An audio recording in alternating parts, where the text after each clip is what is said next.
Somebody calls us, they just not notify us. They, Yeah. yeah, I don't.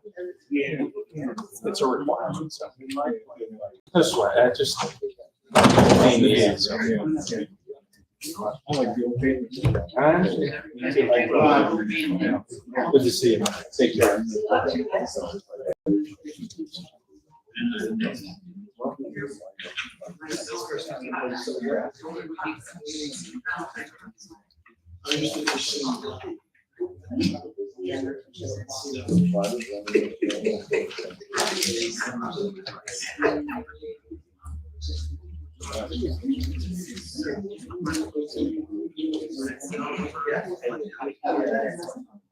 No, I think it's different.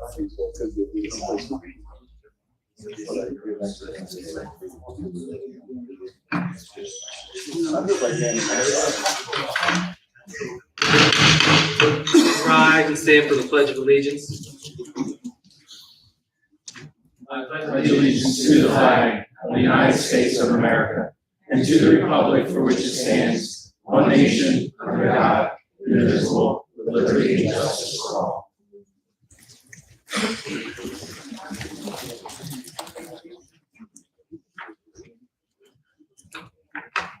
Good evening. This regular meeting of the Township Council is being held in accordance with the schedule of the meetings of the Township Council, established and adopted by Township Council, which schedule designated the time, date, and place of this meeting. Adequate public notice of this meeting is provided pursuant to the provisions of the Open Public Meetings Act. We are using electronic amplifying and recording device in order to obtain clear and audible records and request all those wishing to speak. You recognize and state your name and address directly to the microphone. The recording device will be so utilized by the Township Clerk's office for the preparation of minutes and shall be the official record of the Township Council meetings. Madam Clerk, can I have the roll call, please? Mr. Hutchinson. Present. Ms. Grace. Here. Mr. Mignon. Here. Mrs. Steps. Present. Mrs. Winters. Here. Mrs. Strato. Here. Mr. Mercado. Present. Mr. Carlemere. He is ill and excused. Mr. Cardis. Here. Mr. Parkins. Here. Mr. Chadwell. Here. Before we go into the public portion, there on the agenda is a budget amendment. It is resolution 2105-138. We had on the agenda a resolution to amend the budget that per statute does not require advertisement. The state wanted the township to change the title of two of the anticipated revenues, the GTMUA solid waste excess to the GTMUA solid waste excess / sale of compost, and from the utility operating surplus prior year to the GTMUA operating surplus of prior year. We're also increasing one appropriation line and decreasing two salary appropriation lines by the exact amount, so there's no effect on the introduced and advertised budget. So the increase is on the interest of notes in the amount of $78,570, and the decrease in community development salary and wages by $28,570, and decreasing construction official salary and wages by $50,000. Now we open up the first public portion. This is for agenda items only. Each speaker is limited to 3 minutes, and the total time for the public portion is 15 minutes. Be advised that if you're here and would like to discuss the budget, there is a separate hearing that we will also take public comment during that time period. Anyone wish to speak? Mr. Paldo.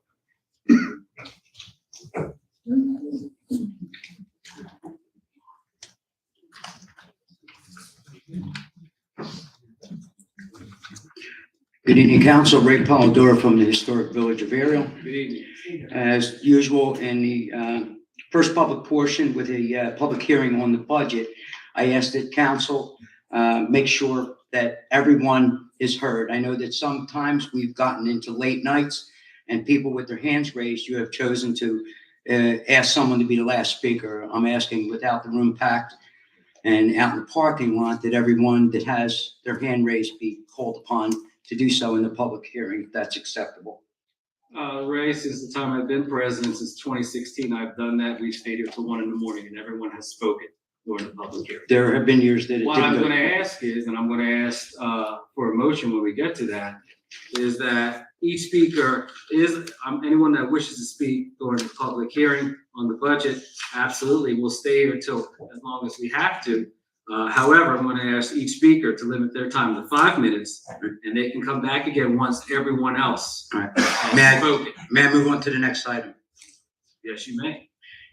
Usually I speak from the hip. I don't bring notes. I'm not good at notes and reading, but there's a couple of quotes from a meeting on April 25th. The administration is handing down to you, council, and it's important for you to know about the public hearing before the meeting and the public hearing opens up. These are quotes that I think that you'll find very important. They should sound very familiar to the administrator and the CFO from that April 25th meeting. Some of these items may make you think again about the budget to which you're ready to pass. And I'm going to start with the administrator quote. We could go in and change the docs. It would be a lot of work, but I will do it if you want us to. End of quote. At another point, quote, there is a way around it. She can change her collection percent. No one will understand it except for Dugan, but not even her because she is on the business side. End of quote. Responded to. I would play around with the numbers. I will play around with the numbers and back into it. End of quote. Quote, so we want to change from 3 to 6, decrease from the county. Lower percentage on the reserves. That number, that extra 3 cents is ours. If you inflate the estimated numbers, you can get more and do it that way too. End of quote. Later on in the conversation back with the administrator again, quote, I know that it is 53.8 million. Leave it at 53.6 million. End of quote. And the response, quote, I can put out a document like that. End of quote. Once again, the conversation with the administrator. If they have seen the documents in the past, it may be a problem if they get that document. End of quote. These are quotes from the meeting, April 25th. It took part for the budget. And with those quotes, maybe you're not getting the numbers that you thought you should or would. The public and you both need to know that before you decide to have this vote tonight, because if the numbers are not accurate and you're voting on that contingency, you're not voting on true numbers. And I think you ought to take another look at that. Thank you. Before you leave, Mr. Polidoro, who are those, that conversation between? That conversation was in this building on April 25th. I'm asking who was it between? Well, that would, like I said, I would talk to the administrator and CFO about that. Those quotes sound familiar to them. Why can't you, I'm asking you, who was it between? That would have been with the CFO and the administrator and others. And I'm not the only one. And you were there and had firsthand knowledge? No, that's not what I said. I'm asking you. I'm quoting them factual I'm quotes. asking you. You had firsthand knowledge of that. I have the quotes that I believe are So accurate. it's hearsay, okay. No, I have the quotes I believe are accurate. That was hearsay, thank you. If you want to call it that, Mr. Mercado. We'll close the first public portion. Proclamation, click it or ticket. Whereas there were 701 motor vehicle fatalities in New Jersey in 2021, and whereas approximately 37% of our motor vehicle occupants killed in those traffic crashes were not wearing a seatbelt. And whereas use of a seatbelt remains the most effective way to avoid death or serious injury in a motor vehicle car crash. And whereas the National Highway Traffic Safety Administration estimates that 135,000 lives were saved by safety belt usage nationally between 1975 and 2000. And whereas the state of New Jersey will participate in the nationwide click it or ticket seatbelt mobilization from May 23rd to June 5th, 2022, in an effort to raise awareness and increase seatbelt usage through a combination of high visibility enforcement and public education. And whereas the Division of Highway Traffic Safety has set a goal of increasing the seatbelt usage rate in the state from the current level of 94%. And whereas a future further increase in seatbelt usage in New Jersey will save lives on our roadways. Therefore, David R. Mayor of the Township of Gloucester, and Orlando Mercado, Council President, do hereby proclaim the Township of Gloucester's support for the click it or ticket seatbelt mobilization both locally and nationally from May 23rd to June 5th, 2022, and pledge to increase awareness of the mobilization and the benefits of seatbelt usage. Waive the reading, accept the minutes of the regular session, April 11th, 2022, and April 25th, 2022. May I have a motion? Thank you. Second. On the question, roll call, please. Mr. Hutchison. Yes. Ms. Grace. Yes. Mr. Vignano. Yes. Mrs. Stubbs. Yes. Mrs. Winters. I abstain from the April 11th and yes for April 25th. Mrs. Strato. I abstain from April 11th and yes for the 25th. Mr. Mercado. Yes. Next is the ordinance. This is introduction and first reading. There'll be a second reading, hearing at the second reading. Ordinance 0-22-06 is an ordinance amending chapter 15 of the Code of the Township of Gloucester entitled Police Department. This allows the municipality to permit municipalities to require residency preferences for officers and employees, where residents of the township will have a preference when it comes to hiring and promotion. I entertain a motion I'll make that motion. Second. on the question. Roll call, please. Mr. Hutchison. Yes. Ms. Grace. Mr. Vignano. Yes. Mrs. Stubbs. Yes. Mrs. Winters. Yes. Mrs. Strato. Yes. Mr. Mercado. Yes. Next is our consent agenda. Any council member that would like to have any items removed, please speak up. Hearing none, I entertain a motion to accept the consent agenda as presented. On the question, roll call, please. Mr. Hutchison. Yes. Ms. Grace. Mr. Vignano. Yes. Mrs. Stubbs. Yes. Mrs. Winters. Yes. Mrs. Strato. Yes. Mr. Mercado. Yes. Next is our regular agenda, Resolution 2105-137. Resolution of the Township Council of the Township of Gloucester authorizing the Township Clerk to read the 2022 Township Budget by title only. I'll make that motion. Is there a second? Second. On the question? Roll call, please. Mr. Hutchison. Yes. Ms. Grace. Mr. Vignano. Yes. Mrs. Stubbs. Yes. Mrs. Winters. Yes. Mrs. Strato. Yes. Mr. Mercado. Yes. Next is our public hearing on the budget. We have two resolutions, 138 and 139. There's not a separate hearing for each, they're together. So we now open up the the hearing on the budget. Again, I'm asking anyone that wishes to speak to limit their time to 5 minutes. Mr. Carson will run the clock for us. Once everyone has chosen to speak, anyone who wishes, who's asked to speak and wants to comment, then we'll go back to those individuals that want to add to their original 5 minutes. But we don't want people filibustering up here, okay? Anyone wish to speak on the budget? Mr. Sweet?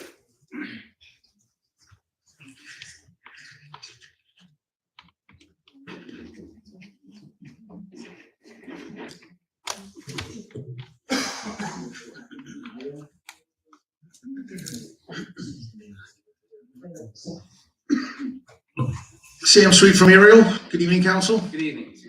At the last meeting, it was said that it was irresponsible to use the additional COVID money to help balance the budget, or not balance the budget, but help lower the tax increase.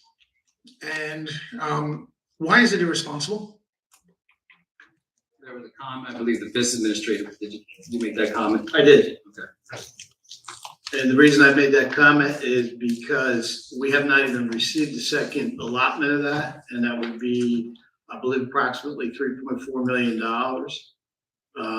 In my opinion, the money was intended for a 2-year period. I'm not convinced that we're out of this thing right now. I don't know if you've watched the news lately, but I watch it every night. I record it when I can.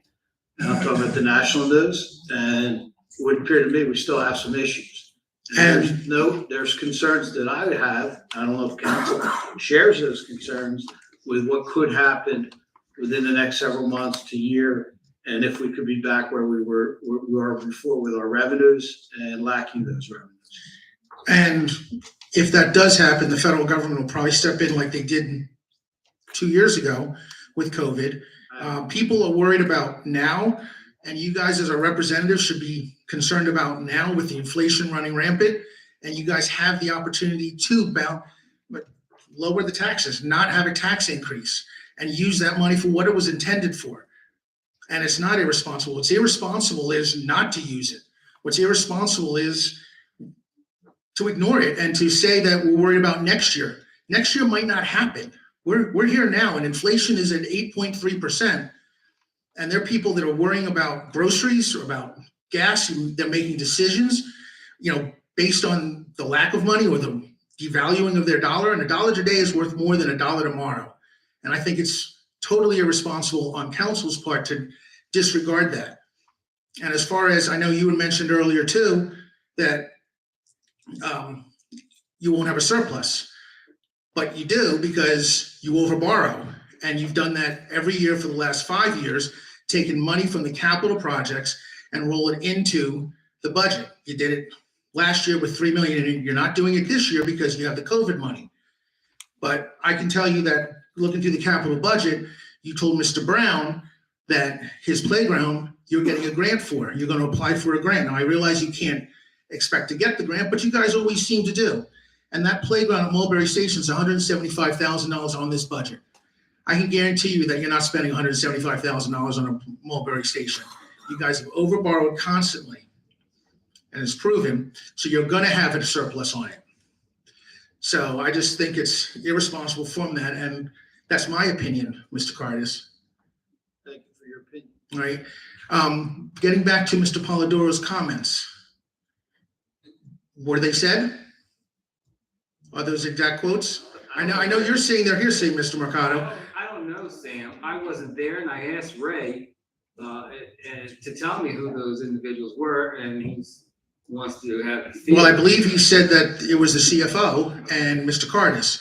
So I'll ask Mr. Cardis point blank, did those words come out of your mouth? No, I don't even know what you're talking about. I don't know the context of what you're talking about. I don't know where this allegedly took place. I don't know what he's talking about, to be honest with you. You didn't I hear? don't know what you're talking about either. I'm talking about Mr. Polidoro's, What he said. what his conversation was. Were you not paying attention to the What conversation? he said was various snippets of rambling to what, as far as I'm concerned, what I perceive, just rambling comments. They don't seem to make any sense. And you were denying that you said them. They're not tied into anything I said. You can check the tape. I was here. Not in a council meeting. This was a private meeting, apparently, according to Mr. Polidoro. I don't know what he's talking about. And what about the CFO? Sam, do you have knowledge of who this is? Did you record? this No. conversation? Did you record it? I did not record the conversation. Why are you asking these I'm questions? just asking the questions because Mr. Polidoro brought it up, and he's saying it's hearsay, so I would like to know if there was Then let Mr. Polidoro bring these questions up. He was asked directly about about who made them or whatever. He chose not to do it. Okay, so I'm choosing to ask the question point blank. Were they said? He's saying no, they were not said.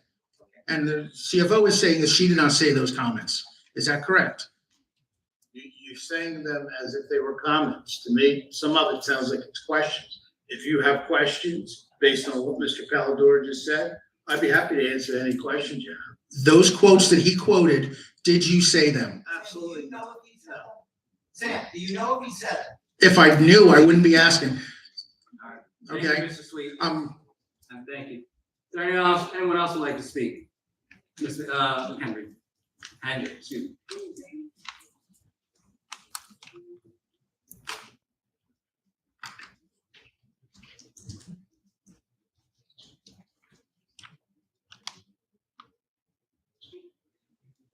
Good evening, council. Dina Hendry, 89 Lamppost Lane, excuse my entire, just came from the beach with my family. This 8.7 tax increase, I would like to ask the council, you guys have everyday jobs, right? During your review, you get an increase. Are you gonna get an 8.7 increase for your salary? No way. Even if you are an exceptional employee, which I think I am lucky if I get 4%. My husband, he's an okay employee. He gets 2%. 4 + 2 is 6. Am I gonna have to DoorDash to get the extra increase to make up the taxes? Am I gonna have to tell my kids they can't play flag football? Am I going to have to forgo making memories because I am trying to have the income to make my mortgage payments because of the taxes? I don't want to do that. I already know that I overpaid for my house, but I didn't overextend myself. I know that. I live comfortably. If I want a pizza, I get a pizza. If I want Starbucks, I get a Starbucks. If I want to get my hair blown out, I get a hair blown out. But this 8.7 will damper not only my living and making memories for my family, but everybody else here. You have to think about the people who are on a fixed income. You have to think about the people who are seniors, who don't get an increase. How are we doing this 8.7 year after every other year and expect people to just live? How is that fair? I mean, think about the local heroes, the police officers, the teachers, the firefighters. They're not getting an 8.7 increase. None of us are. So how is this feasible? Think about it that way. I'm not going to argue with you about where's COVID money. Just think about normal people. And are you getting an 8.7 increase in your year review? And the answer is no. So how can we do it for us? How do we expect it? I'm all ears. I have 2 minutes and 47 seconds. The salaries are the 8.7. Increase? That's basically what it is. So you're saying that the clerk that processed my pool membership, she got an 8.7 increase? I'm not saying that any one individual person got 8.7% increase, but the increase in the budget is directly related to salaries. The increase in the levy is 8.36%, just to be clear. The other thing is, we have an 8.7 increase, but yet our services are not exceptional. I live on Lamppost Lane. My trash was supposed to be picked up on Friday. No trash pickup Friday, no trash pickup Saturday, no trash pickup Sunday. I called today and they say, well, we can't answer. We don't know what happened. So if we're paying top dollar to live here, we should have top dollar services all the way around and no excuses. No, we don't. Ms. Andrew, was your trash picked up today? Late? That's unacceptable. No, I'm just asking if it was picked up. Yeah, at 9:30, but unacceptable. The services that this town provides are exceptional. Not your trash pickup. And yet you're. No, they're not. Well, then we're gonna. No shouting from the audience, please. Okay? If you have exceptional services, that means on time, every time, all the time. All the time. If I'm paying top dollar, for instance, let's I have 56 seconds. If I go to Disney World, I'm paying top dollar. I want top services. But if I go to Great Adventure, it's a C+ service. And I'm like, meh, okay, it doesn't look that way. But we live in Gloucester Township. In my opinion, that's Disney World. We live in Disney World. So therefore, it should be exceptional all the time. No excuses.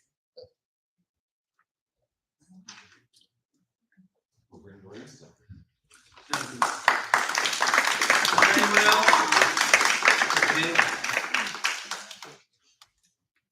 Good evening, Council. David Haig, Highland Village.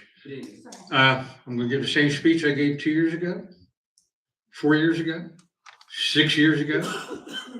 Seems like it's a routine with you guys. Every 2 years, let's increase the taxes. Election years, let's hold the tax line. That's dumb, right?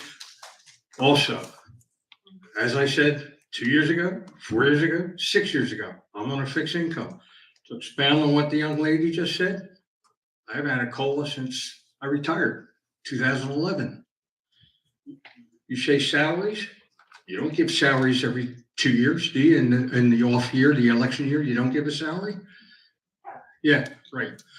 So again, I'll say it again, like I said, 2, 4, and 6 years ago. Live within your means. The county is giving a tax break. The school districts aren't raising taxes. Murphy is looking to give money back. But you guys, let's just hit it with 8.7. Ridiculous. I remember your speech 2 years ago, Ms. Stubbs. It is with deep regret that I must vote for this thing. Then don't vote for it. Say no. Say no. Live within your budget. I have to. I just cut my grass. I had to cancel my lawn service. I can't go out as much as I do. Vacations are out. Once a year instead of 3 times a year, 4 times a year. Live within your means. Thank you. Thank you, Mr. Rich. Is there anyone else? Mr. Krug?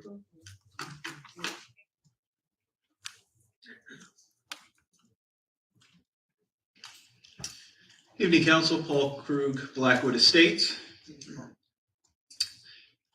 As you know, I've been holding a dialogue for the better part of this year with you, and I'll just articulate what I've articulated all year, which is that myself as a taxpaying citizen of Gloucester Township is looking for reprieve from the tax increases every 2 years, is looking for reprieve for what has been the better part and more of propagating 2 decades worth of significant increases in the municipal budget. As you know, as I've stated, as I've shared the data with you, 2001 municipal budget was about $15 million. 2021 budget's closer to $65 million, 333% increase, 4.33x multiple. It's significant. And in this township, it falls onto the shoulders of the residential homeowner. And that's because based on the data I have, 87% of the tax burden is shouldered by the homeowner. Only 11% is shouldered by businesses. Additionally, the municipal share of the pie in 2020 for this township was 31%, as comparable to Washington Township, where the share was 20%. This is a spending problem. It's not a revenue collection problem. We're simply spending too much money. It's as simple as that. And I will remind members of council that I have tried to be respectful, but I've also tried to get to the point of where do you stand philosophically? And many of you have seemingly sided with me and said either we have no intention of raising taxes, we hope not to raise taxes, we'd like not to see a tax increase. The only way to do that is to shift mentality, put your foot down, and vote no this evening. A yes vote is propagating greater than 2 decades worth of significant tax increases to all these people behind me, all of you in front of me, and myself. The sandbags are getting heavy, and there's only so much that the taxpayers can take. And this is just a small portion of what we're all forced to pay. This is just the township municipal. Not the county, not the schools, not the state income tax, not federal income tax, Medicare, Medicaid, 42 cents on every gallon of gas. I mean, when you add it up, it's astronomical. I hope you'll make the right decision and vote no this evening to send the message to the administration that something needs to change. I've been here consistently for 3 years. And I've been here for the better part of the beginning of this year asking for this. I hope I'll have representation this evening. Thank you. Thank you. Is there anyone else? Yes.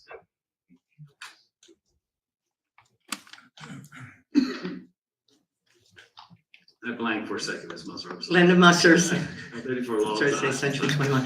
Linda Musser, Cameron Circle. I have a couple comments. First off, I have to agree with those that are saying that the COVID money should be used to try and offset our taxes. The burden that we are bearing right now is just getting to be too much. You can't go to the gas pump without, I mean, even with a little Honda Civic, it cost me $50 to fill up my tank. Going into ShopRite, it's costing me an arm or leg, and it's just my husband and myself. But there are things that I have stopped buying because I look at the prices and I say, I just can't justify spending that kind of money on those items, on any items. It's impacting everyone. I don't know how people with families are doing it. I honestly don't. I mean, I really feel for them, the ones that are still raising children and have to put food on the table for more than 2 people. I know it's a burden. I know it's a burden because my son has 3 children and we're constantly, trying to help them out as much as we can because it's a lot. It's just too much to bear. And I think you really need to look into that. And even though you're saying the money hasn't been allocated yet, you're still anticipating that you're going to get that. And if there is another surge with COVID, I truly believe that money will be given by the federal government again. So now you're going to have that little pot of money to do what you want to do with next year and look like heroes because it's an election year. That's not right. That's disrespectful to all the residents. And you think that people do not see what's going on. We see what's going on. We're very cognizant of what is going on around us. We're feeling the impact. We can't take it anymore. And you really need to do something. What cuts did you make in the budget so that you don't have an 8.36 levy? I mean, there have to be cuts. Dan, you said that that's all salary. You're saying that our taxes are going up 8% because you're given 8% increases. I mean, especially during COVID when everyone was working from home, if anyone found out anything, it was that people were able to consolidate and maybe do more with less people. And I mean, it's just getting ridiculous. I mean, are you hiring more people to do the same jobs? Or are you taking some of those responsibilities and when there's some attrition and people retire, dole that work out to someone else? People are capable of handling a little bit more work. Is that a rhetorical question or did you want to respond? I'd like a response, thank you. So the bullet points that I have, which was in the packet, I think it was given out in the blue packet, anybody requested from the town could have gotten this. The loss of Use mic, you can't hear, I can't hear you, and I have my hearing aids in. the loss of revenues were 636,000. The increase in police salary and wages was 1.432 million.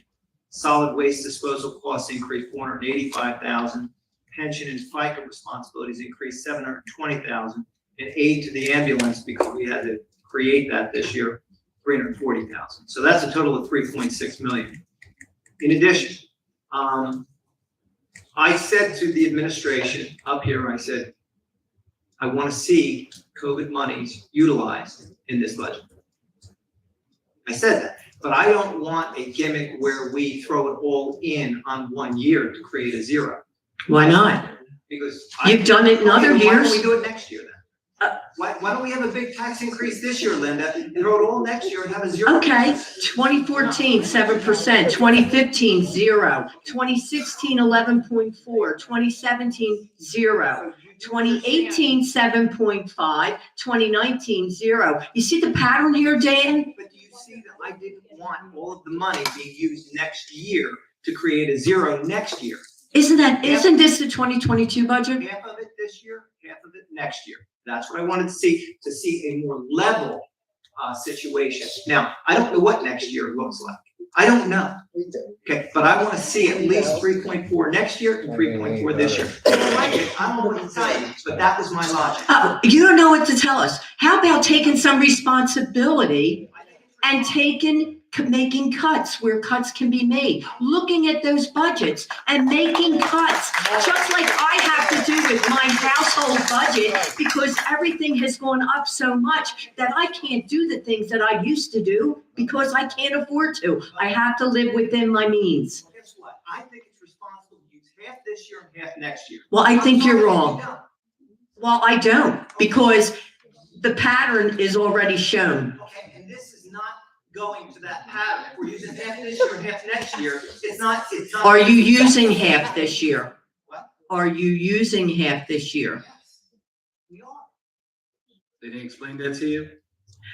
You know That's what? an handout? You don't have to be condescending either. But Linda, I think you should use it all. That's my opinion. People are feeling the pinch. And I do not feel that services should be cut, especially, and more than anything, I value our police officers. What the heck do you want to do with zero or negative if you're saying you don't want to make cuts to services? I'm not saying to make cuts to services. I am sure there are other things in this budget that can be looked at. And that, I don't know. I don't look at the budget, Dan. That's your job. I did. I'm telling you, it's not there to do. Okay, I just read these things, okay? Okay, you had an increase, you had a loss of revenue of 636,000. You had an increase in police and salary and wages of 1.43 million. You had solid waste disposal increase 485. Are we just gonna tell them, sorry, you're not gonna get the increase? What about all these shared services that we have? Do we have any shared services that we can, you're always talking about shared services. Try to do that. We've been doing that for the last 20 years. I mean, since other people have been on council with me, we have been doing shared services. But that's not going to address these concerns. What are they going to do with the revenue coming from GEMS with the solar farm? Are they going to use that? Can't they use some of that money that's going to be coming in? that's $1 million over 25 years, so that can be used towards our operating budget. You have no history of it right now. Not yet. So, Ms. Musser, that's your time. You can come back if you like to. Ms. Boyne?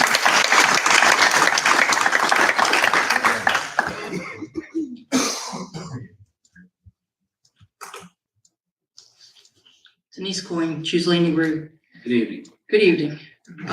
There's several things that I find very disturbing. The first being, we keep talking about increased expenses, and I'm just wondering how this is sustainable. We got $7 million in COVID money. I doubt we're getting $7 million in COVID money again.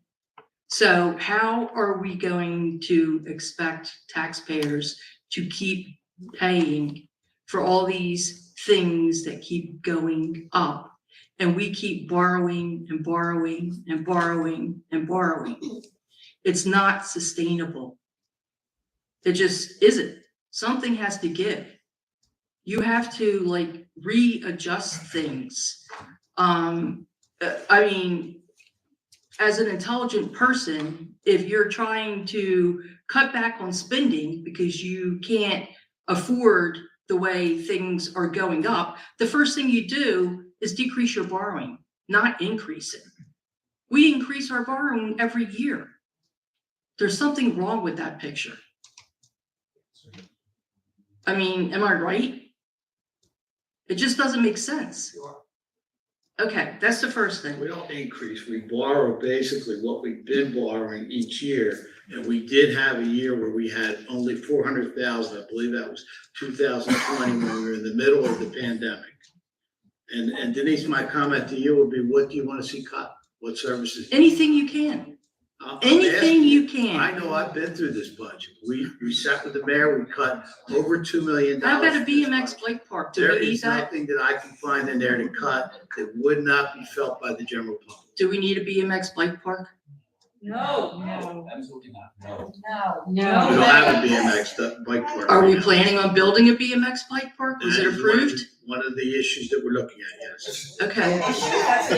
Well, I mean, I don't think we need to look at that anymore, in my But opinion. there have been requests for BMX. From the builder of the hotel, the 125 room hotel, I'm sure he wants it, but I don't.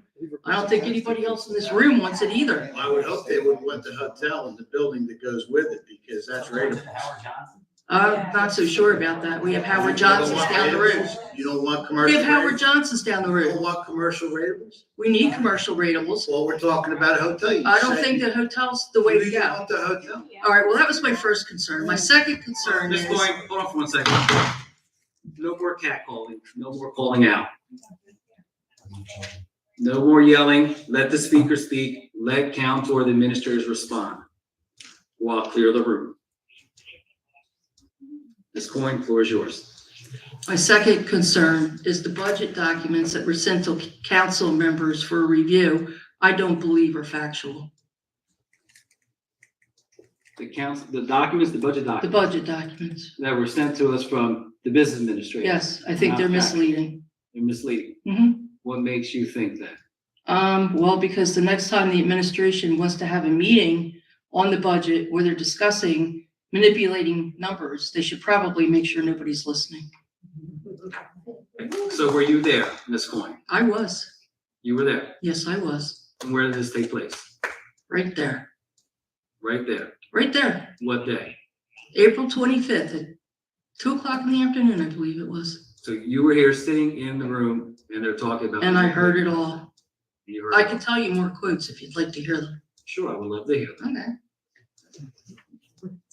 Problem is $4,649,000. There's miscellaneous stuff of $1 million, lost revenue, police salaries, new recycling contract and disposal.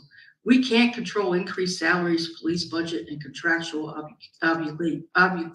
obligations.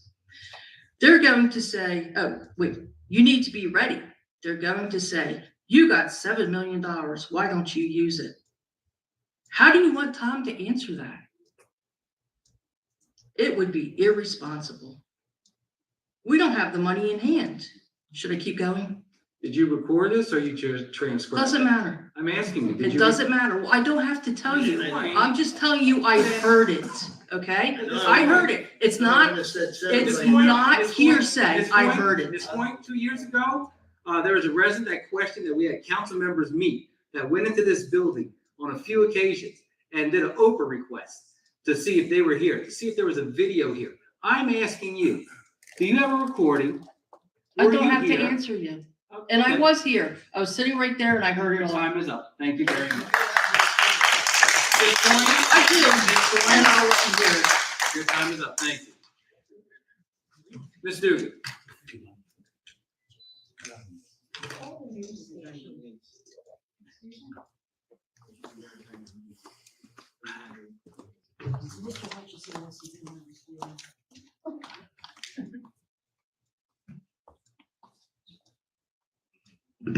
Good evening, Elizabeth Dugan, Blenheim. Good evening. So I do feel for everyone that has stood up and spoke with emotion, but the way I tend to operate is to speak with facts and knowledge. So this is what I'm going to say.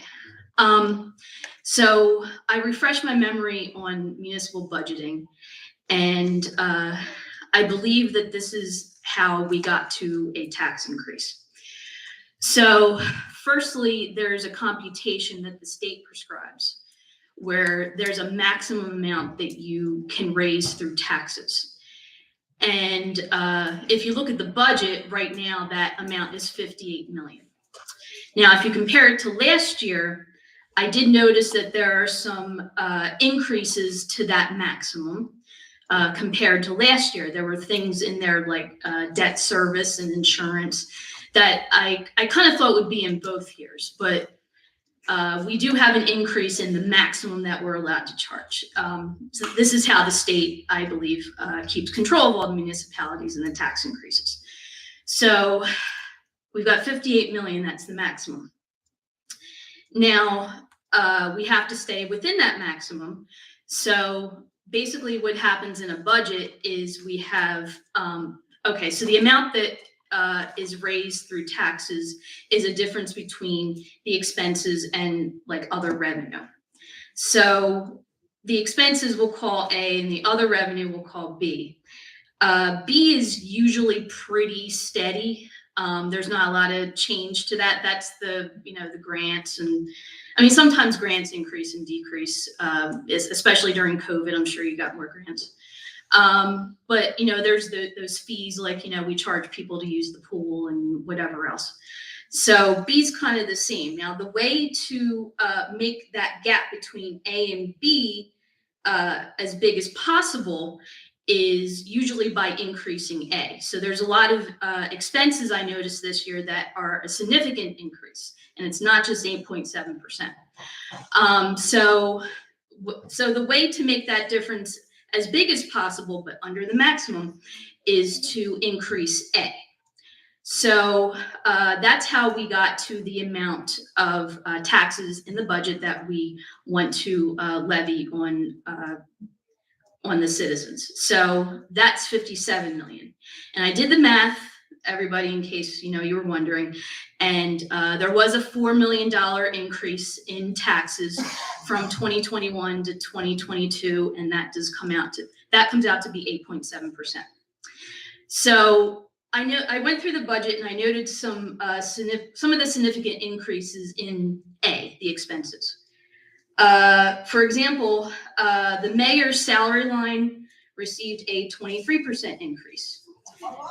The engineer, which is not a salary line, it's an other expense, got a 76% increase. Then this is over actual expenses from last year. Keep going. Rec programs, salaries increased 57% from last year, and other expenses also increased 57%. And I'll do one more. Court salaries increased 31%. So when everybody stands up here and talks about that, the tax increase of 8.7% is, going to be a burden for them, I'm wondering if before we decided to make all of these increases, if we just decided, I don't know, maybe cut them back 5% or something.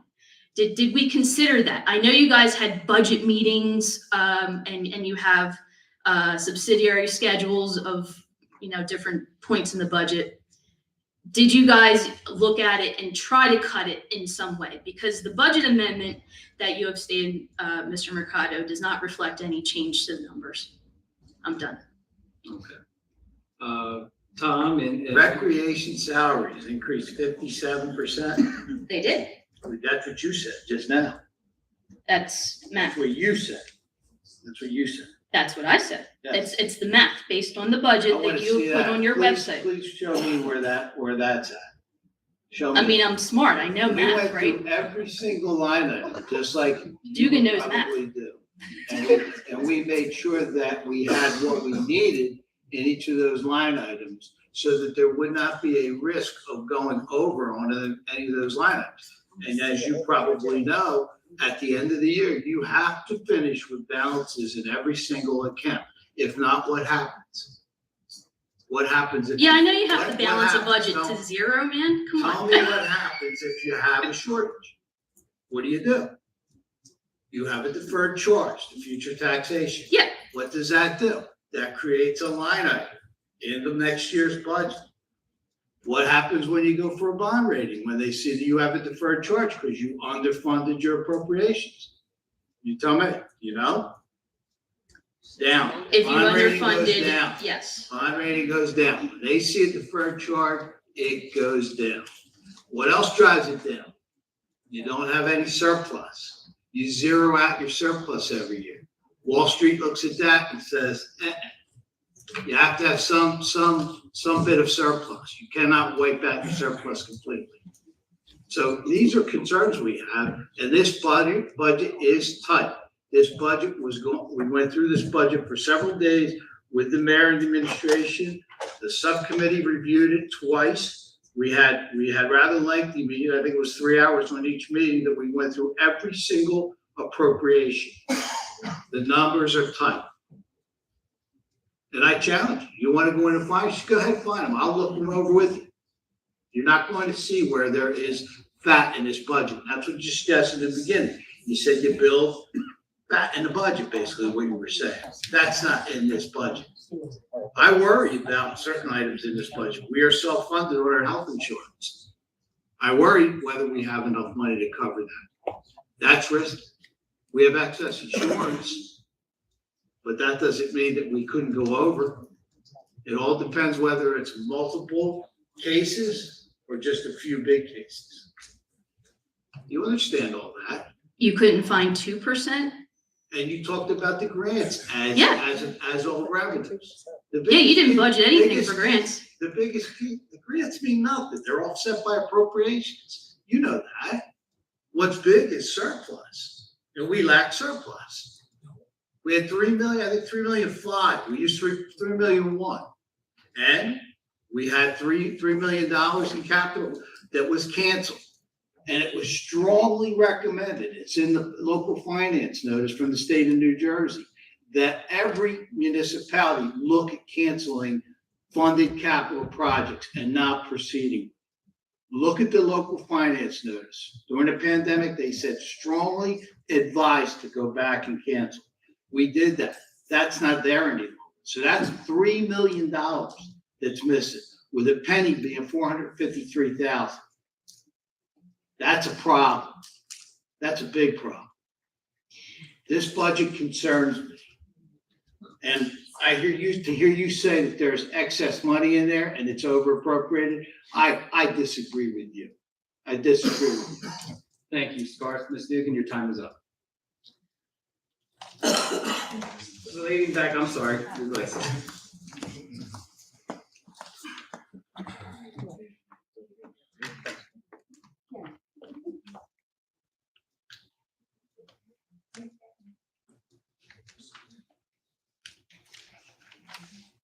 I'm sorry to point at you. Hi, no, that's okay. Sandy Brooks from Choose Landing. I had a couple Hi, Ms. questions. Brooks. Hi. The police and other services, what's the 1.2 million? What are the other services? Are they talking like everybody's, where does like administration for the township employees and so forth, where is that in the budget with the increase? Is that the other services? Well, that is separated in our appropriations.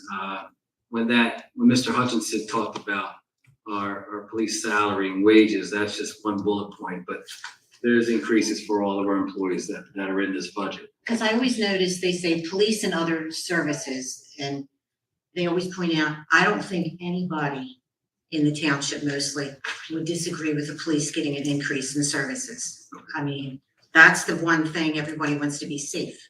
Absolutely. And especially now. And that's what this budget Right, has. but when they keep saying police and other services, nobody mentions the mayor's increase, the increases in the township employees' services. Ms. Brooks, the mayor doesn't have an increase. The office. That's has what I mean, an increase. the office increase, the So increase there's is, well, it's staff his members. office, so. The office increase, all the employees that work for the township, picking up trash, doing whatever, they got an increase.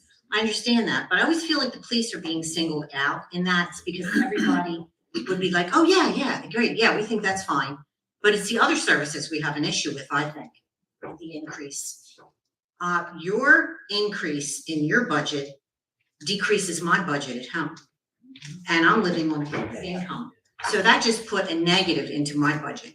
And that, I have to tighten my belt. I don't understand why the township isn't really tightening their belt. And there's things we all have to say no to in order to pay for the increases we've had, as well as things that, like she said, the lady said about ShopRite and your gas tank, and just increases in everything that are just livable increases.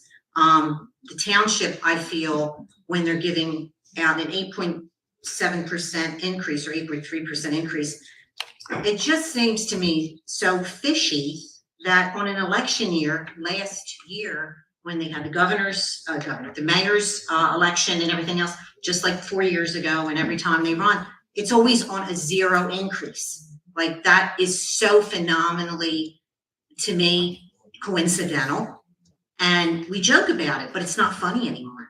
Like, it's not funny because it's everybody it's affecting, and it's affecting the way we live our lives. So it should be affecting, I know the increase people are getting, oh yeah, that's great. You work for the township, you're getting increased.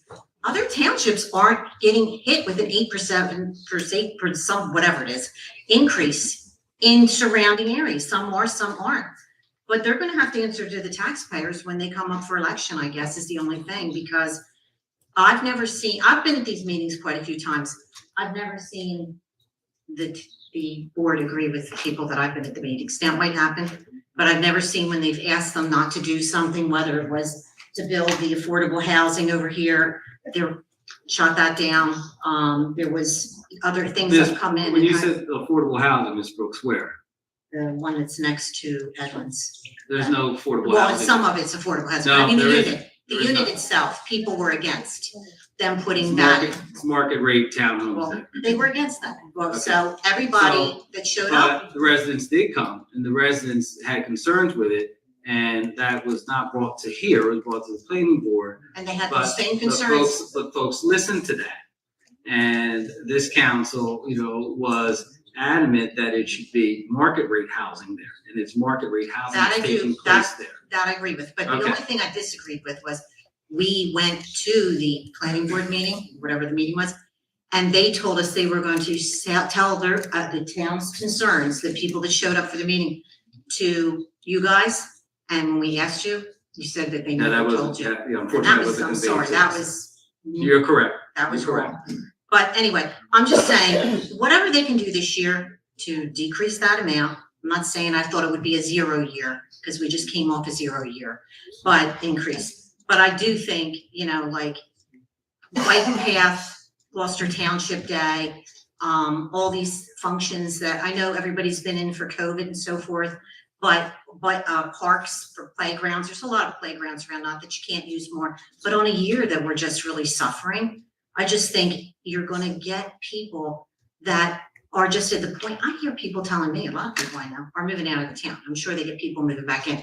But that's one of the reasons they're moving out of the town, is because they said, when I lived here, Cherry Hill has a better school system. I know you're gonna disagree and you work for a different school system here. No. But Cherry Hill is rated in the state much higher, and that's the state records. They're actually rated, it's one of the only South Jersey schools that are rated in statewide. And their taxes, they're paying, I have friends that live there with the cast assessed for mine, they're paying less than I am. And their school system is considered in South Jersey the best school system. So according to all the records the state keeps on Department of Education. So when you look at that, it's like, I can see why people say to me like, I'm moving to Cherry Hill. And I said, I know, it's a shame because people are moving to Washington Township now. Same thing's happening in Washington Township. They have good schools and they're paying less. My friend lives in Washington Township. Her house is estimated, is valued at more than my house, and she pays lower taxes than me. So it's like, why do we live here then? I thought it's supposed to be a nice community. Well, it is, but they're taxing us to death. And it's not an upper, we're not Haddonfield. So it's not an upper income area. So. Thank you very much. Ms. Smithman?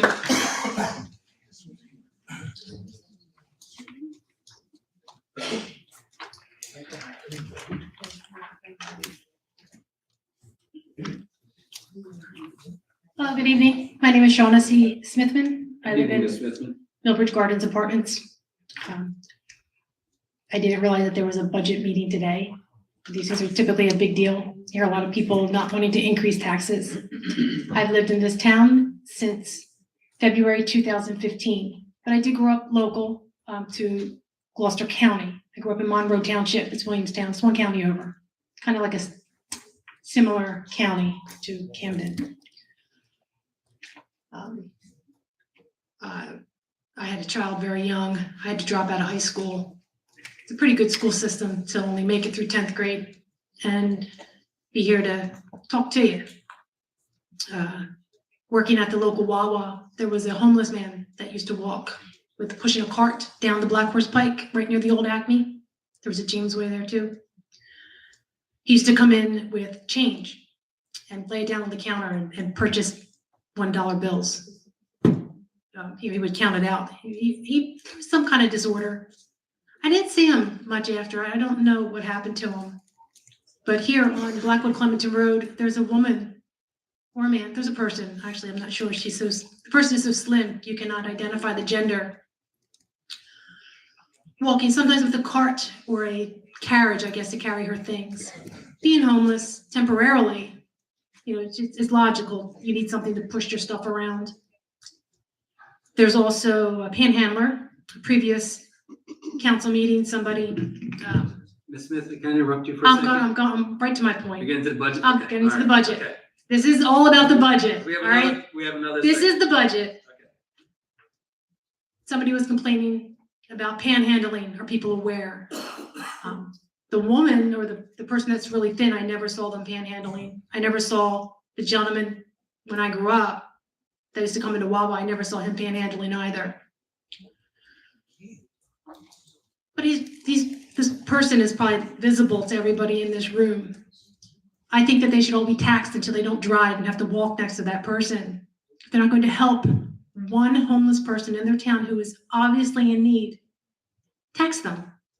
Because I worked to keep up with all the people in this room until my organ shut down and they diagnosed a condition called bipolar, ADHD, and chronic fatigue, all of which make absolutely no sense. How can you be hyper and excessively tired at the same time?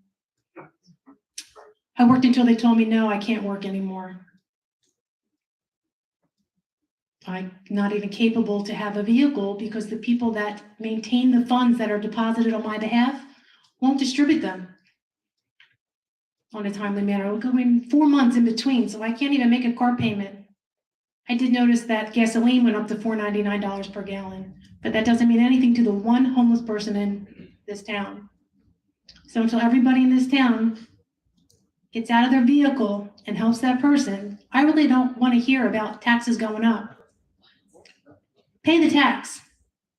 Because if you're not going to reach your hand out, that's what it costs. Thank you. Thank you, Ms. Smith. Yes, sir.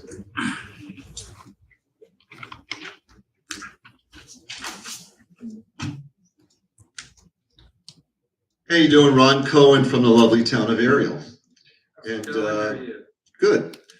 So I've heard a lot of things tonight. I walk up here and I think this really is the finest sense of democracy, that we come here and we're able to talk about these topics.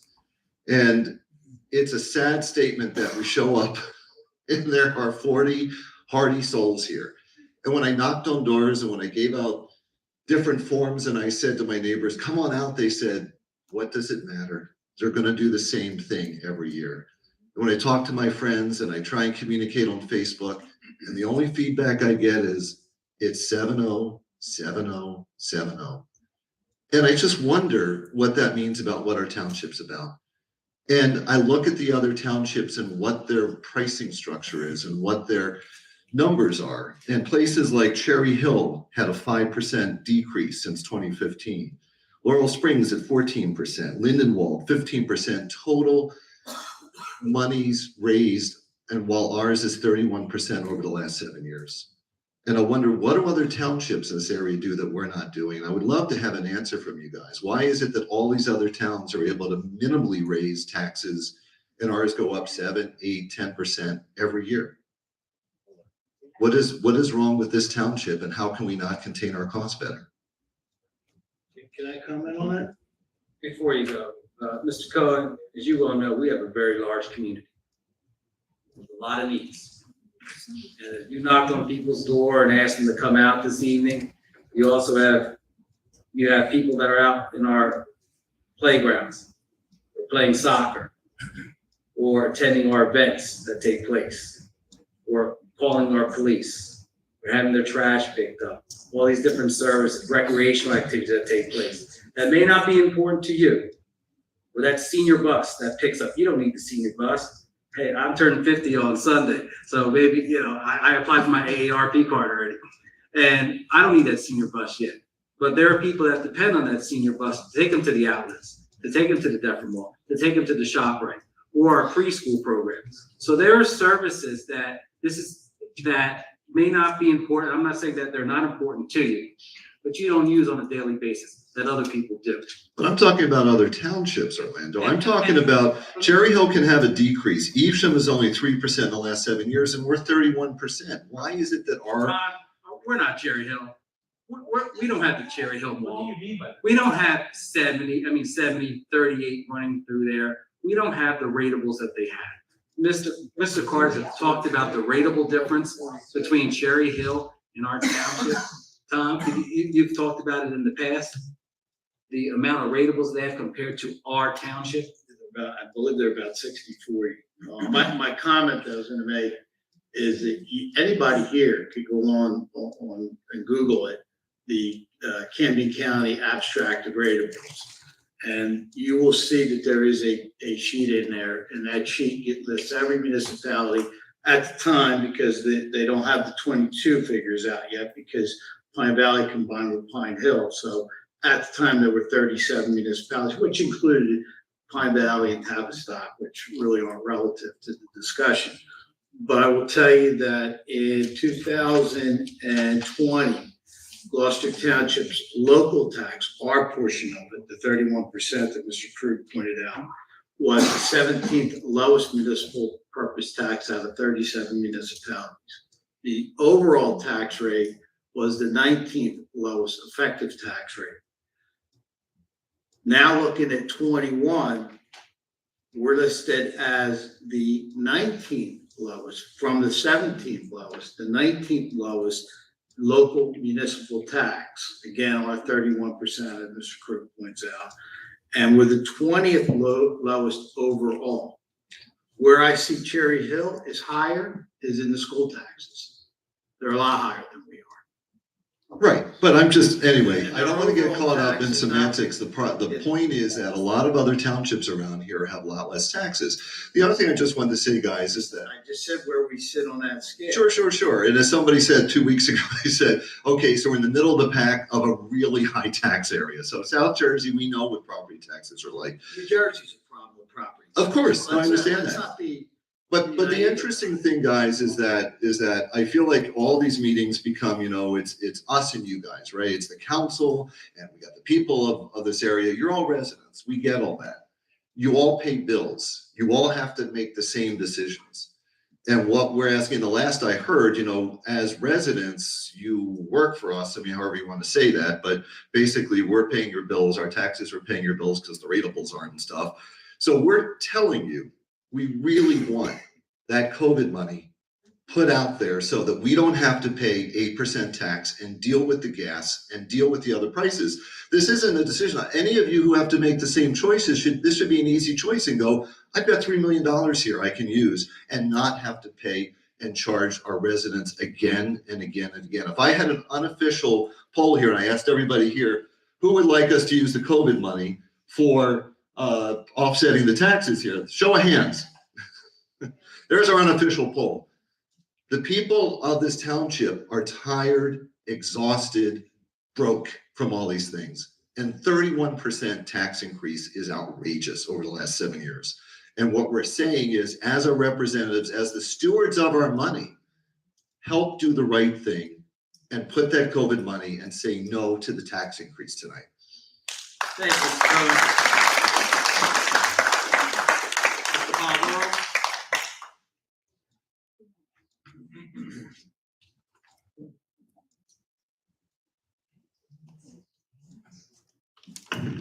Good evening once again, Council. Ray Polidor from Ariel.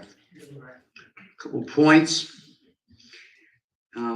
If you want to begin to show any compassion, which you lack when you increase our taxes every other year, like clockwork, are you willing to cancel the accelerated tax sale? You continue to burden the residents of this town with high tax dollars, and you're in a hurry to put that lien up so that somebody gets that lien, and these people that fall behind on their property tax are now going to be paying an interest rate to somebody who is now holding that lien, and they're never going to get out. It's not, we understand a tax sale. This township does accelerated, and I get that towns in New Jersey do that. And again, let's not use the example of New Jersey because it's not one of the finest states in the union. But I think it wouldn't be a bad idea to put the tax sale out in a reasonable time. Those of you that are thinking about voting no tonight, and I'm going to disagree with Mr. Ron tonight. I don't see it 7 or 6-0. I think you guys are going to play a little game, 5-2, 4-3, so long as it passes. But there's going to be some that are going to look good tonight. I know one that'll probably vote no tonight because she's voted no before, and maybe a few will help out. But I'm asking you, with what you're doing tonight, and you're going to do it, consider putting off the accelerated tax sale. I don't care what the problem is that you need to do that. That's your problem. But if you're going to put people in the hole again, there's no reason for an accelerated tax sale. Because you know what it sounds like? It sounds like greed. You're going to put them in the hole, and then you're going to sell that lien off to somebody. Boom. Now they're going to owe an interest rate. Now, I will wait to see if somebody's interested in answering. Council President, would you or anyone else like to maybe show some compassion and comment on that? It's not about the tax sale. It's about how quick you do that. That's my first question. Can I, I I, comment on no, this? I want you to pause the clock for Ray. Yep. Thank you. Oh, yeah. Because I want to ask some questions. Sure. Run us through, and for members of council and those who are watching, because there's people who are watching, run us what an accelerated tax sale is. Yes, so in the late 1990s, I believe it was 1997, the state of New Jersey was promoting the accelerated tax sale, meaning that you would have your tax sale, and Christie, correct me if I'm off on any of this. You would have your tax sale before the end of your fiscal year. And what that does is that increases your collection ratio to close to 99.8, 99.9%. A typical situation prior to an accelerated sale would be that you would hold your tax sale after you close the books on your current fiscal year. Can I dialogue with you on that? What was that rate again, that tax sale helps out? What? You said 96%? No. 90 what? 99 collection rate. And what did you estimate for this budget your collection was going to be? If you already had the accelerated tax. There you go. And that's what you estimated for the budget? 99.52 is what's in the budget. And what did we collect? 99.6. And that's what you've estimated for this budget you're introducing? So I was high with the 99.9, but in theory. Ballpark? You should be able to collect almost everything that's outstanding, but you still have to have a tax sale.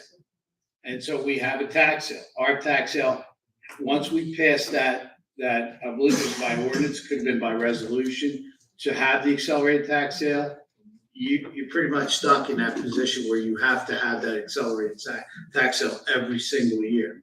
Because even with the accelerated sale, we have a calculated reserve for uncollected taxes. What that means is we have to budget for 100% of the levy for the county, the regional school, the local school, the fire district, the county open space, the library. They get 100% of the money that's levied, no matter whether we collect it or not. We're stuck paying them 100%. And they get that. Those are the bills you see quarterly for the county and monthly for the schools. They get that full amount. On a ballpark, how many residents would you say fall into the category that fall behind it, go into that? So just a ballpark number. How many residents? I couldn't tell you. I will say that majority of our tax sale is sewer. I'm sorry, what? Majority of our tax sale is sewer, people not paying their sewer. So you have the As two opposed to MUAs, CCMUA and the GTMUA. You know, they send, No, GTMUA I sends understand. once a year billing. So we're responsible for collecting that money. Once the tax sale starts, they don't go there to pay the money anymore. They come here to pay the money. And so we have to collect as much of that money as we can. If you did what you're saying, which is to eliminate the accelerated sale, the collection ratio would probably drop down to about, I would estimate, 95%. That difference between. That's all sewer bills? No, 95%? No, I'm talking about taxes But you just got done saying majority of those. I'm trying to make sure that the Let's numbers are straight. Separate. You asked what the sale, how many properties are in the sale? Most of what's in the sale is the sewers. But there are properties in the sale. Let's not be naive about it. There are properties that go into the sale. And we're charged with collecting those monies and having that sale before the end of the year, which is in late December. So if you did what you're saying, and you said, all right, the heck with the accelerated sale, we're gonna go back to where we were before, which I don't even know is legally possible with the state of New Jersey. So you would have a really big tax increase. Yeah. So just if you don't mind me interjecting. Right, CFO. So, our reserve for uncollected taxes on 0.5% of our levy is about $900,000. If our collection rate dropped to 95%, that would be 5%. So you were talking about close to $5 million, maybe even higher, or more, of a reserve for uncollected taxes. So your taxes would go up in this town upward of probably $5 to $7 million tax increase in 1 year if you were to take away the accelerated tax sale. And that's different than what we're seeing now. So that's why we have the accelerated tax sale, because the reserve for uncollected taxes, you're only budgeting 0.5%. If our collection rate came in at 95%, you would then go from 0.5% to 5%. Well, and again, let's say the difference is 5%. If it's 5% on the levy, as calculated on our numbers exactly, and the estimates that we have from the schools in the county, is $186 million, almost $187 million. So at 5%, that's $9.3 million. That would have to be added to this budget. In the back of the budget on sheet 29, it is, I believe, is the last line item before the end of the budget, before you hit the $73 million of expenses that's offset by $73 million in revenues. Right before you get to that last number is the reserve for uncollected taxes. In this budget, it is right now, I will tell you the exact number that we have in here. It's $893,915.97. So what would happen is that number would jump up to $8 or $9 million is what I'm saying. Well, let me ask this, Mr. Carter. So then The accelerated tax sale, is it used just to benefit the township, or is it used as a deterrent to maybe have people mindful of the tax that's due? Is there a multi-purpose or just one and one only so that you get your money? It was done back in the 1990s. And I'm straight up, I'm gonna tell you, the advantage of it was, for those that took advantage of it, was it gave a one-time benefit in that particular year. Okay, so Once suppose, that happened, it's done, and it operates the same way that it does every year with the accelerated sale. well, you put a good thought in my mind. Now, wasn't the purpose of the COVID money to help for those shortfalls? So instead of an accelerated tax sale, for those that you're not going to collect, wouldn't the COVID money be appropriately earmarked for people like that? I mean, we're not just talking tough economic times here. To me, these are Loss of revenue is loss of revenue. It includes tax dollars. Couldn't you use the rest of some of that COVID money to help the people that are falling behind on their taxes? I don't know why. Isn't that? Why are we gravitating to that? Start the clock again. All right. So let me move on to my next point. We're going to other things now. Okay. So right now we're playing back and forth with COVID money, but let's be honest. You're back and forth every other year. Tax increases happened before COVID money came in. It's an odd even year, and of course, it's already been brought about that odd even is election year, non-election year. So that being said, if you were to use the full COVID money this year, not have as large an increase, I think, and it's my personal opinion, I don't care about next year, because next year is an odd number year. And I would dare you to raise taxes next year just because you use the COVID money. You always find a way. You always find a way on an odd number year. Now, there's been times when you found capital money from 2010 or wherever you found it. You always manage to do it. So if you're that good at your job on odd numbered years, why don't you cut us a break on an even numbered year? Because next year you're not gonna raise taxes. And another thing, and I'm gonna have to finish because I got time here. I don't think, and this is my personal opinion, I'm not speaking for anybody here. You constantly bring up your bond rating, A+. What's the highest bond rating you can achieve for a municipality? Would that be what? AA, AAA? I defer to the CFO. I don't CFO, have- what is that? I don't have the. What's the best bond rating? Oh, you guys better know this. It's S&P, right? You have the third best bond rating. And all you ever do is tout that. That's more important than what you're doing. Oh, if we don't do this, if we don't borrow money, we don't tax people's brains out, our bond ratings. I don't tout it. You tout it. I warn about a reduction because that would be. Who cares? Who cares about your bond rating? I do. That's good for you. They don't. They should. Stop raising taxes and using the bond rating because nobody cares about your bond rating. Well, You're the government with our money. I'm done with that subject. Really? Okay, the last item I'd like to say, because you all stared through the back of my head when I walked up here earlier. I don't call anybody a liar, but I'll tell you what was read today, what was said here today. I wish there was a Bible sitting up on that.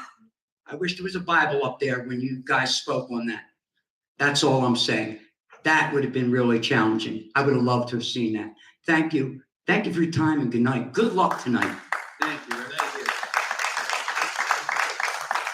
Is there anyone else that would like to speak that has not spoken on this gentleman on the right?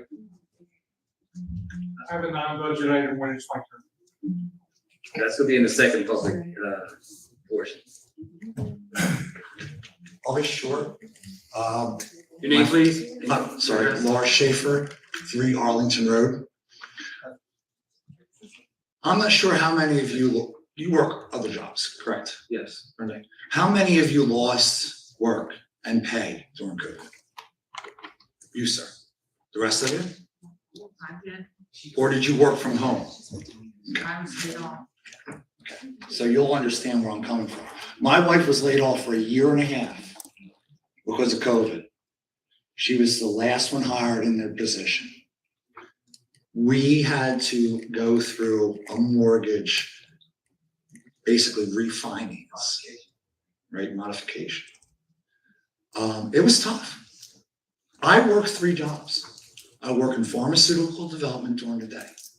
At night, I either go to massage clients I've been in business for 20 years, well, my sole practitioner. And thirdly, I work on the weekends for a local catering company as a maitre d' and as a waiter. I bust my ass. I would dare any of you to walk with me through a night of catering, 14 hours, start to finish. Saturday, I worked up in Chislehurst, and it was 97 degrees. I felt the heat, but guess what? I said I have to do this. Why? Because we have to catch up. We have to catch up. And then I see what's presented. I mean, mind you, this is my first time at one of these meetings. And it's very interesting. But it seems it's very just us versus them. And I don't see how this is going to work in any kind of great way, other than everyone sitting around going, yeah, well, those guys and the mayor. I get tired of hearing it. I do, honestly. Maybe someday that will change, and I'll be one of you. But the problem is with budgets, and as you know, and I'm not a budget guru, I'm not an accountant, I'm not a lawyer. But what I do know is I have a son that's going to college that I have to pay for. I have had to get him a car in order to commute to college, and he's studying law enforcement up in Connecticut. That's an extra budget item on me. And then I see this tax come through. I mean, I don't see where this money's going. And I will do my research moving forward. And I will hold you guys accountable where necessary. I know we have to work together as a community, but really, this is nuts. I see my in-laws paying their taxes with credit cards every quarter. See my mother-in-law flipping a card from this percentage rate to that percentage rate. Why in America, in New Jersey and in Gloucester Township, do we have a situation where an elderly couple worked hard all their life, tried to do and save, they're paying their tax bill with credit cards? Do you not see something wrong with that? Do we not have any kind of accommodation for people like that? I don't know. But it really, really, really gets my goat when I hear about, we got to increase this, we got to increase that. I have to not only work harder, but I also have to cut back on my home budget. I have a bad back, bad neck. I still go out and cut my own grass. Why? Because I can't afford a landscape. I'm a real person. And this is just nuts. But I get what your guys are going for. But I see, sir, you, the president, and you, sir, Mr. Gardes. You're only three people that speak. What are the rest of you guys doing? What do you say? You have no opinions? You just sit there and say, second the motion. You second the motion. Now, I'm not trying to disrespect you, because maybe sometimes you don't have something to offer. But I don't know. We got problems in this township, big problems, and we need to solve them. We really need to solve them. We have to focus on our law enforcement and our fire, the school board. How are we going to cut down on the school board if we can? And just ancillary services. I don't know where all the money goes from recycling, but I give a lot of contribution to the recycling can, especially when I talk to people about what goes on in this township, if you know what I'm saying. You don't understand? Well, read into it a little bit, sir. You know what it means? It means I have to have an extra beer a night because I'm so PO'd of what this township is doing. So I'm doing my part in contributing to recycling. But I'll just end it there. I look forward to having more engagement with you guys. I will try to keep you guys honest as best I can. I do appreciate your service, but we got to do better than this budget. This is crazy. Thank you. Thank you, Mr. Shaker.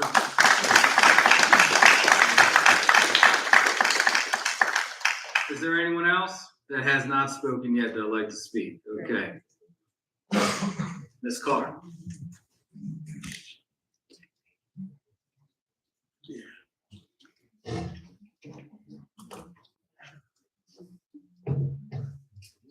Wayne Carr, Timber Birch. You've got me going in all different directions. My ADD is working overtime right now. Dan, you said we had a $636,000 revenue loss. I believe that's the way you said it. What does that mean? I'm reading it, well, the points that were provided. Okay. Sorry. I'm reading from the documents that were given to us in terms of bullet points, and it's just an easy thing for me to look at. I defer to the business administrator if he can speak exactly as to what that 636 is. Yeah, that was actually put together by the CFO. I believe, if I'm not mistaken, Christie, that's various revenues, correct? I'm trying to find the. I mean, I have the comparison of revenues and appropriations. I can go one by one. Like, for example, the tax abatement, this year we could go as high as 200,000, and that's a calculated figure. Last year we were able to anticipate 320,000. There's 120 right there.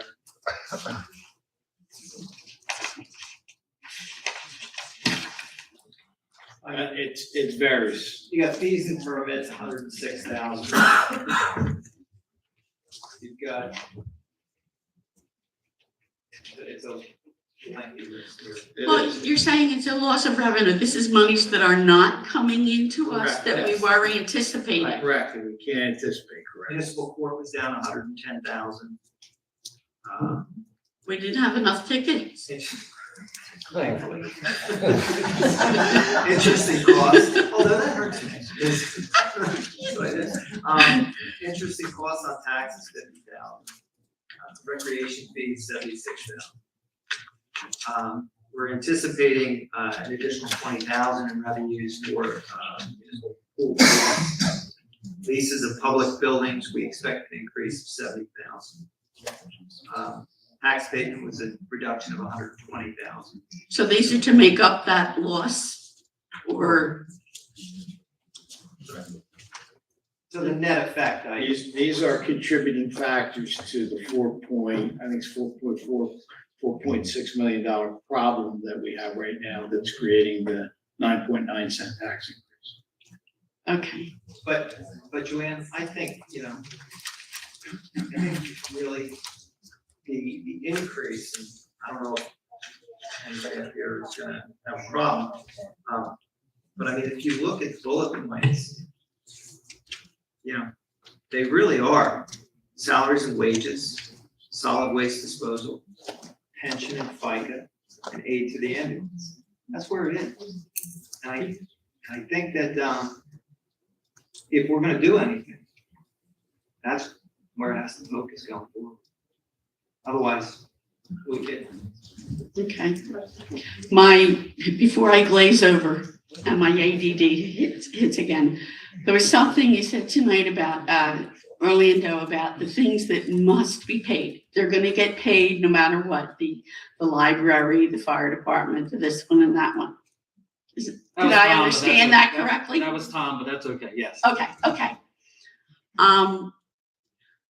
I remember, I've been around here a long time. I remember when we used to go and vote on the school budget. And somehow or other that got switched over. And the citizens don't have a say in the school budget anymore. They present it. That would be Chris Christie.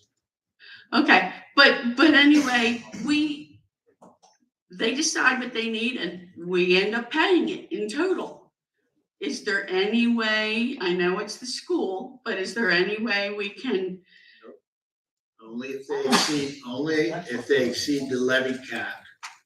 And in which case, I believe then they have to go to referendum. And they're very, very careful not to do that. Mr. Mercado, I know, works with the school. He's very aware of that also. It gives them a leeway to go to a certain number, and they're not going to go past that number because they don't want to go to referendum. Tom, are the schools, do you know if the schools were in the whole line this year? Yeah, I believe one of them had a 1 cent decrease and the other held the line. And I believe the county's down. There's a decrease with the county. Yeah, they're about 5 cents, so the overall is about 1.7 cents. When you take in our 9.9 cents, it's 1.7%. And net effect this particular year. I'm sorry, 6.9 cents, which is a 1.7% increase. So the net effect, if I understand correctly. I hope this is helpful, not a shut up right now. The overall increase is what percent? Overall, yeah. I'm going by percentage, not by cents. I have 1.7%. Of all the taxing entities combined. Correct. And so in years past, we were asked, and the administration was asked to have conversations. Did you have a conversation with the VA, the Black Horse Pike, or the Gloucester Township Public School District, or the county, or the fire districts? And those conversations took place between the administration and those entities. So, Are those conversations still taking place today? well, two of those budgets have passed already, the Black Horse Pike and the local. The county, they announced that they have a -5% increase or 5% increase. The fire district, they get voted on in February, their budgets. So that's done. And I believe we're the last entity. Going back to your original, Joanne, going back to your original comment, you don't have the same school. No. In either school. It used to be that the regional and the local school both went up for vote. Well, I know before I became a senior, we had a say, and then they changed it. And as a senior, it's like they get paid first, and we get what's left. That's what I understand from the conversation tonight. And I'd appreciate it if you guys could look into how that can change, how we can, you know, have more of a say in those budgets. You know, I know the fire companies, that's minimal compared to what everybody else is doing, but the fire companies have their things in February.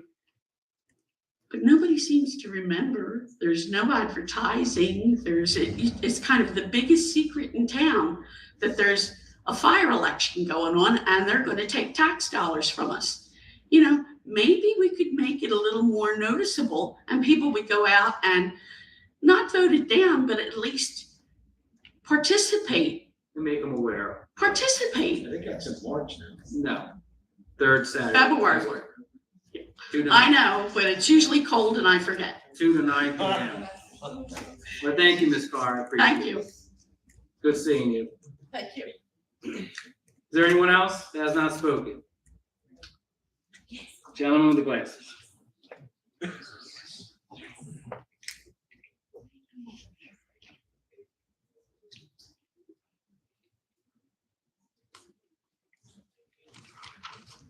Good evening, Greg DiLorenzo from Glendora. Evening. Good evening. I'm not an accountant. When I go through a budget, it makes my head spin. So I'm just gonna kind of speak about generalities here and a broader question. I moved here in 2008, so I've been here for about 14 years. Over the last 7 years, we've seen a 31% increase in the budget and in taxes. I haven't seen a 31% increase in services. If I'm paying 31% more, I would expect to see 31% more in services. I look around township, I don't really see anything new in the last 14 years. They improved the Veterans Park. Great. We have solar panels all over town that was supposed to decrease our taxes. I don't see a decrease. We now have the outlets. So when I use the term improvement, I use it liberally. We're supposed to get, we're supposed to see tax reduction from the outlets. So it seems like every improvement this township has made has done nothing to actually give us tax relief. I'm sorry? I have not. Hockey rinks? Microphone. Microphone. Have you been to the hockey rinks? No, I have not. I haven't been to the hockey rinks, no. So, I Those mean, are some improvements he was just well, highlighting. okay. Anything else? Yeah, that's right. So, anybody else? Can anybody else tell me with 31% increase in 14 years? What additional services? You went down a list of services, that we have when we're comparing our taxes to other townships. Other townships have those same services. They pick up their trash on time. They have recreational sports. To the level that we have, Mr. DiLorenzo? You I have. believe Who so. said yes? Come on, Linda Musser. Oh, no, Cherryville does. Linda Musser, this past summer, I went to hockey over at Lakeland. They have a summer program there, and Ms. Winters, correct me if I'm wrong, because you're involved with the hockey program, that has about 800 players that come from all parts of South Jersey to play in our league, in our facilities. And they comment about the facilities that we have there at Lakeland. So, okay, Linda, you said your son has three grandchildren? They participate in sports? There's things for them to do in their community? That doesn't benefit our community? If people from other towns are coming in, we should be generating. But we have people in our township as well that participate in I this. understand that. Okay. No, we will, okay, all right. Sorry to take away from your time. Mr. No, I mean, that's fine, but I mean, even those facilities, I mean, they've been around since I've been here. They're not new. So it still doesn't answer the question. And I believe it was maybe 2 or 3 meetings ago when we were speaking about the budget when it was first proposed.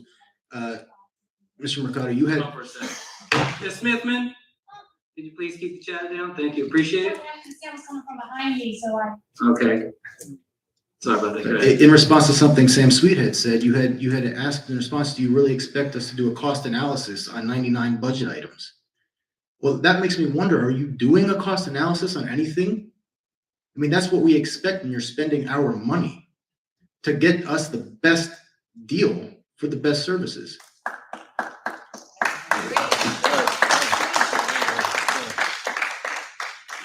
I think that's your job. Greg, I think That's you all I'd need say. to take a drive down to Hickstown Park on a weekend and evaluate the services, evaluate what this town has to offer. Maybe go to TBAA's practice facility. Oh, I'm there. I have my daughters in TBAA. What do you think about that? But those have been there since I moved in. They're not new. What's the increase? I understand, but you were paying for it in 2008. Yeah, but we're providing, how do you think these facilities stay as nice as they are? But you're not making them nicer. The services aren't going up. The cost should be staying close to the same. You really have not been to the hockey rinks, you haven't been to. What, a hockey rink? You haven't- And yet, you wanna say that our services and what we're providing to constituents. 31% increase? I'll take that. This is really a non-answer. That doesn't explain it. How do you evaluate based upon, I mean, you're throwing a number out, but you have no basis in which to evaluate these things. If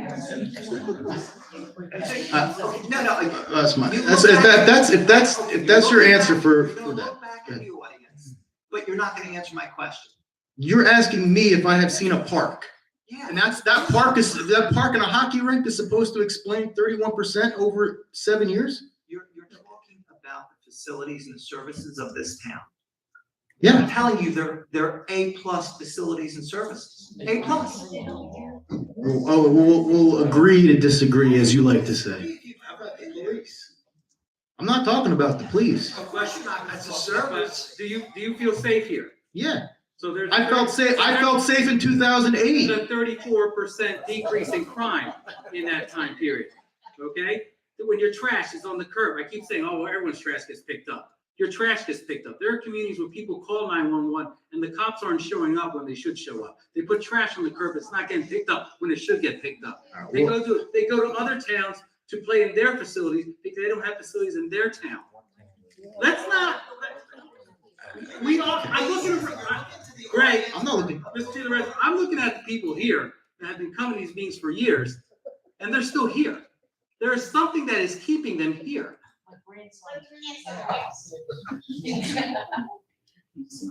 What's keeping them here? I'm asking you, Mr. DiLorenzo, what's keeping people here? The potential. When you guys are gone, this place will be amazing. We are geographically situated right next to Philadelphia. We got commerce in Deptford. We should not be bleeding. We should be natural. We got businesses closing down right and left. All we have to show for is solar panels and an outlet in 14 years. And a hockey rink, apparently. My time is up. Thank you very much.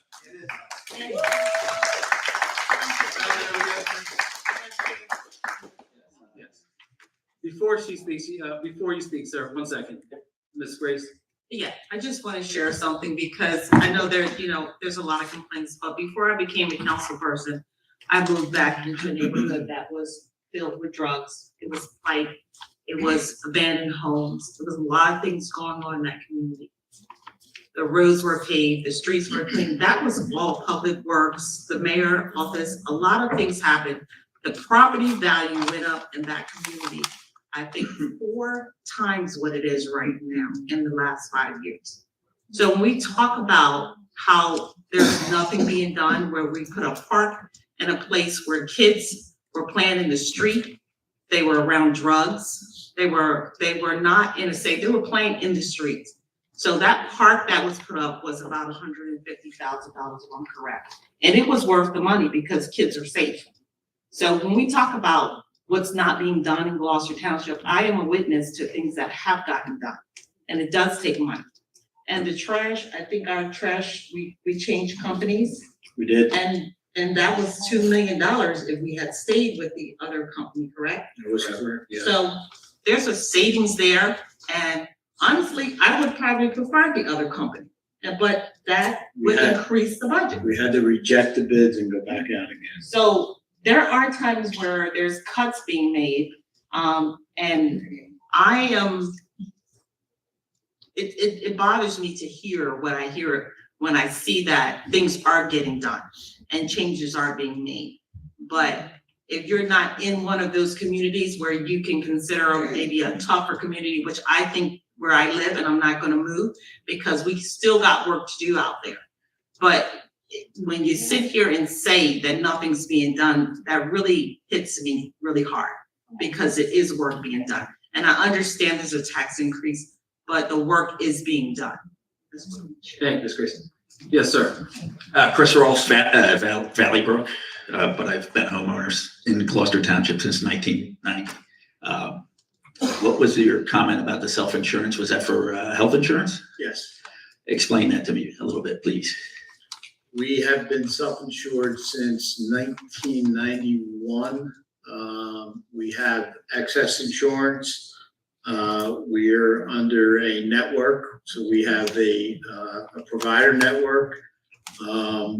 We have specific retention funds for individuals and family members. I believe we set that limit right now at $170,000 per individual per year. There's an aggregate attachment point so that when we do get hit with multiple claims, that we have a safety cushion there to cover us. I know we've saved millions of dollars over the years. There's only one time, that was, I believe, in 2002, that things got really bad because we had a lot of cases and they were pretty serious. A lot of cancer cases, a lot of birth situations, and we went back to fully insured. And then the very next year, we ended up going back to self-funded.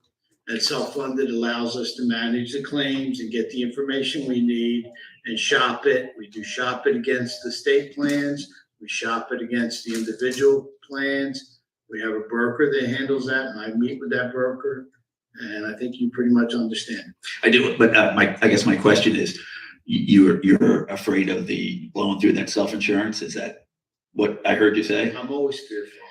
But you're willing to take that risk, so you're self-insured.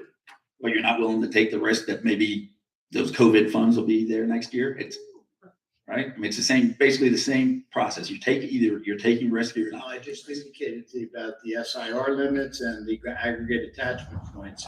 That's insurance. I have the insurance there to cover us if something catastrophic. So then what was the comment about being worried about the self-insurance? That sounded like it was something that you were afraid that there needed to be funds available. I would love to see more money there. I would like to actually put money there and put money in reserve for it if I could. That, you know what? Unfortunately, that would be a luxury. We don't have that. I paid $1,700 for a colonoscopy this year, and I probably am going to have to pay more. And I'm just going to have to do it. I'd like to be, I'd like to have a surplus to take care of the risk too, but I can't. We're onto a different topic because I explained to you what the supplement. Yeah, I know. And, God forbid you question that. I explained. Okay, fine. You mentioned that most of that could be attributed to salaries, and I assume that's benefits too. Cut them. I don't need A+ services. Let's give us B services and see how it works out. If it doesn't work out in a couple of years, we'll go back up to A+. The government doesn't need to grow itself all the time. Businesses, if I owned a business and I answered my customers the way you all like to answer, in a smug way, I'd have no business whatsoever. So I won't keep your extra minute 48, but it's, Can I just say something? go for it, brother. I know I see you in the gym all the time. Yeah. Go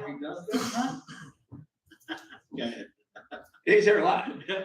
This is the thing. Yeah. There's people who come up here all the time, and I know those people. Right. I'm trying, guys. I really am. And we have give and take a lot of times. Mm-hmm. Sometimes it's cordial, sometimes it's not. A lot of times, right after the meeting, we talk for a half an hour, 45 minutes. But it does get competitive. I'm not going to agree sometimes with somebody, and I am going to agree sometimes. And if somebody takes a shot at me, I'm going to come back in. I'm sorry. I'm just gonna Take a shot. I think the whole thing is smug. I'm not saying you. Yeah, well, you can say me. I'm fine. I got no problem with it. Whenever somebody comes up here with a question, I'm going to try and answer it.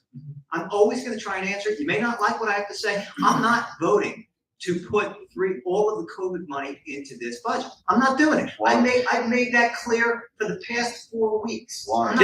Okay, and before, it's not just the COVID, it's the whole ball of wax. Just start slashing away at it. It's not that great. Blackwood Clementon Road's like the 8 Mile. There's nothing there. It's decimated. It's decimated. Thank you. Mr. Henry.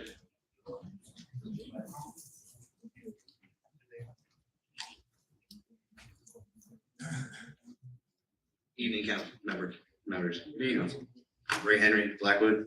Just got a quick question. So how much of the budget for the employees' pay raises or the increases, aside from the police and the fire, are actual township employees? 33%. So are they still working 4 days a week? Are they working 40? Do they work 10 4-days? Yes or no? Well, first off, in terms of answering your question about, you're saying what are non-police, non-dispatch, what are we talking about? I'm saying township employees excluding the firefighters and the police. We don't have firefighters, so it'd Okay, just well, be the police, and I would consider dispatch part of the police. Yes. So, Carla, what would be the residual number? I'll go by full-time employees. Oh, no, part-time and full-time. Huh? I gave you the percentage. What is the percentage? The number of people or the percentage? The percentage that is non-police, non-dispatch. I believe it's 2.78. So. No, I think he's talking about the number of individuals, right? No, he's talking about salary. Oh, salary. Yeah. It varies. There's 7 contracts. There's 7 labor contracts. Township employees. Yeah, there's 7 labor contracts. Okay. So are they on 4-day work weeks? And do they work 10 4-days? Some are on 4-day work weeks, some are on 12-hour shifts, I believe, correct, Carla? Do they work 40 hours? Some are on 5-day work weeks. Public Works does, yeah, 40 hours. Because I know the township building is not on a 5-day work week. Because No. sometimes the place is locked down on Fridays. It is closed on Fridays.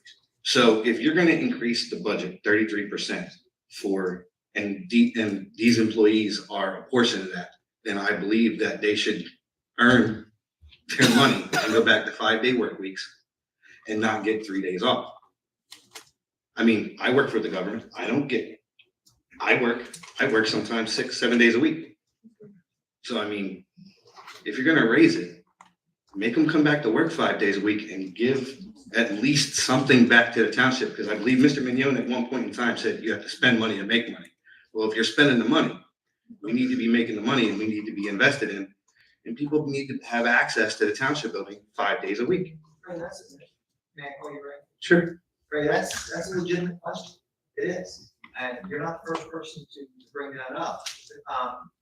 And maybe the town has to look at doing that again. Is that a contractual thing? Absolutely, and it would change the hours, it would change when we close the building, it would change when we open the building and close the building. And I understand it makes changes, but I'm just telling you right now what Ray is saying.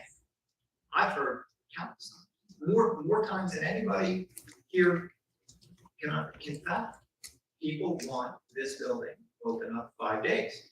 Now, I imagine that there's policy, issues for and against, but maybe that's something you should look at when we negotiate the new contract.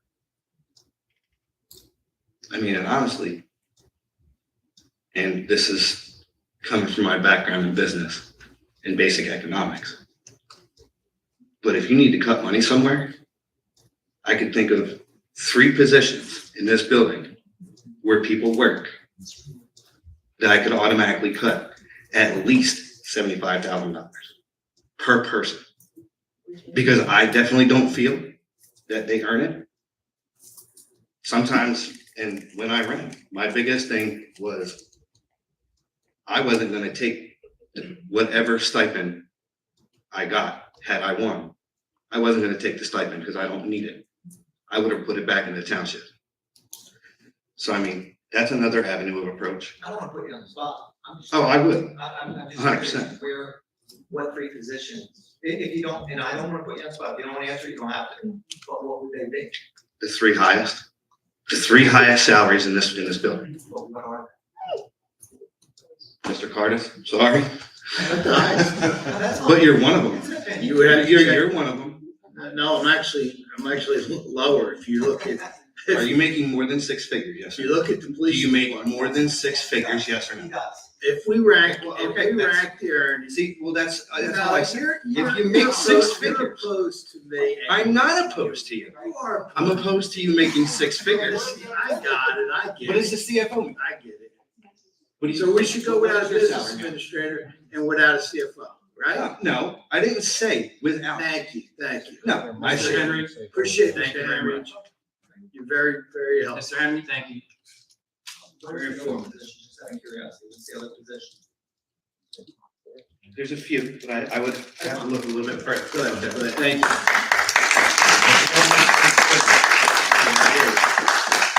Is there anyone who has not spoken yet that would like to speak again? All right, second round, Ms. Dugan, you're up.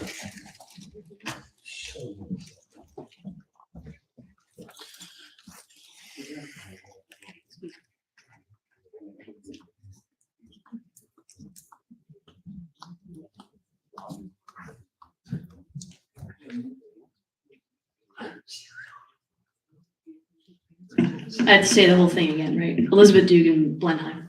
Oh, yeah.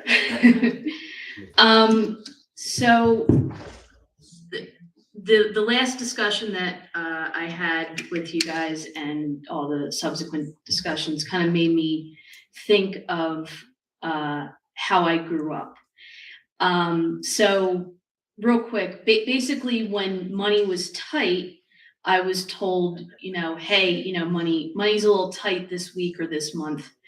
So I knew that I wasn't getting an extra trip to McDonald's or anything like that.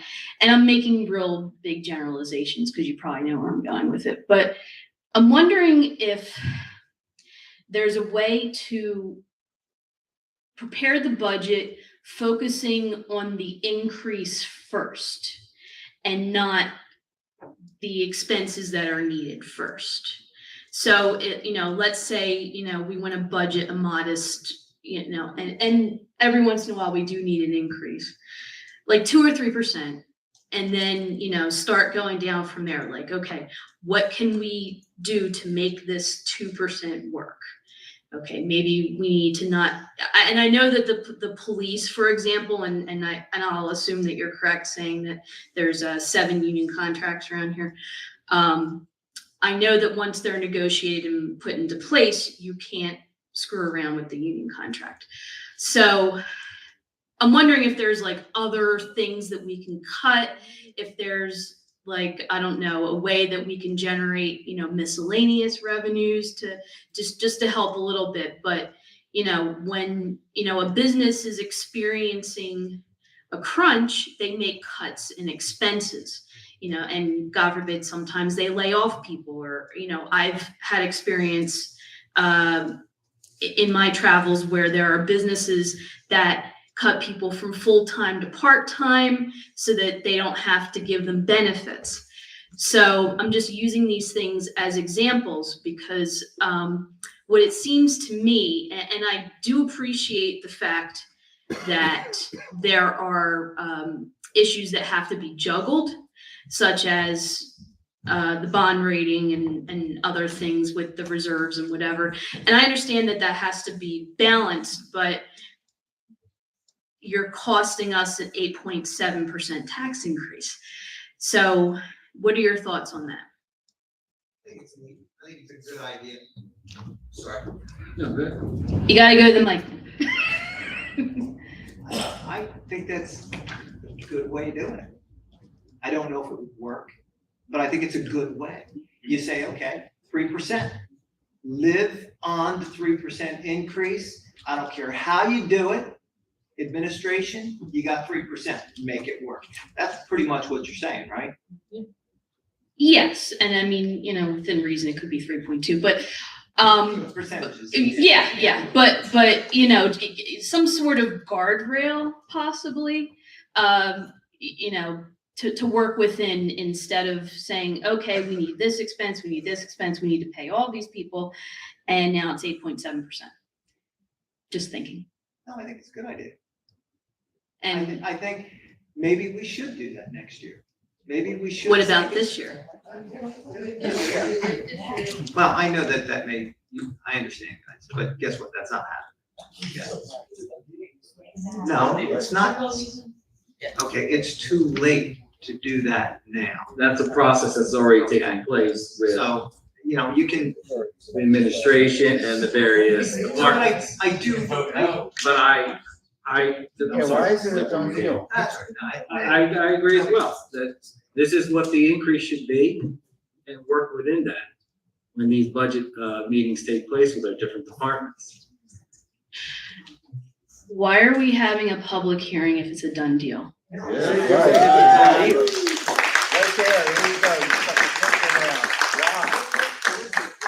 Elizabeth, hold on, how do you think it's a done deal? You just said it. I did not say it. Patricia didn't say it, it was said in the audience. No. Are we talking about a philosophical change to how a budget is put together in the future? That's what you're asking about. Ms. Musser, can you please stop shouting? So if you're talking about council saying to the administration next year, don't go beyond 3%. This is what you're getting, okay? Maybe they come at us at that point, maybe any contracts that can be altered or affected, we'll take that into consideration. But at this point, that ain't happening, okay? Because those contracts that are in effect, I can't unilaterally change them here. I can't do that. What do you want me to do? Do you want me to go back out and say to the trash hauler regarding that contract, that's not happening? Okay? Do you want me to say to the, Vote no. I don't, you know, sometimes people think it's really cute when you talk from the audience. I do the best that I can to communicate with this person up here. It's kind of difficult, and it's really rude. Now, Chris, you make a face, but guess what, bud? I wouldn't do that to you. I'll make a face all day long. I know you are. Yeah, because I believe that we're getting screwed.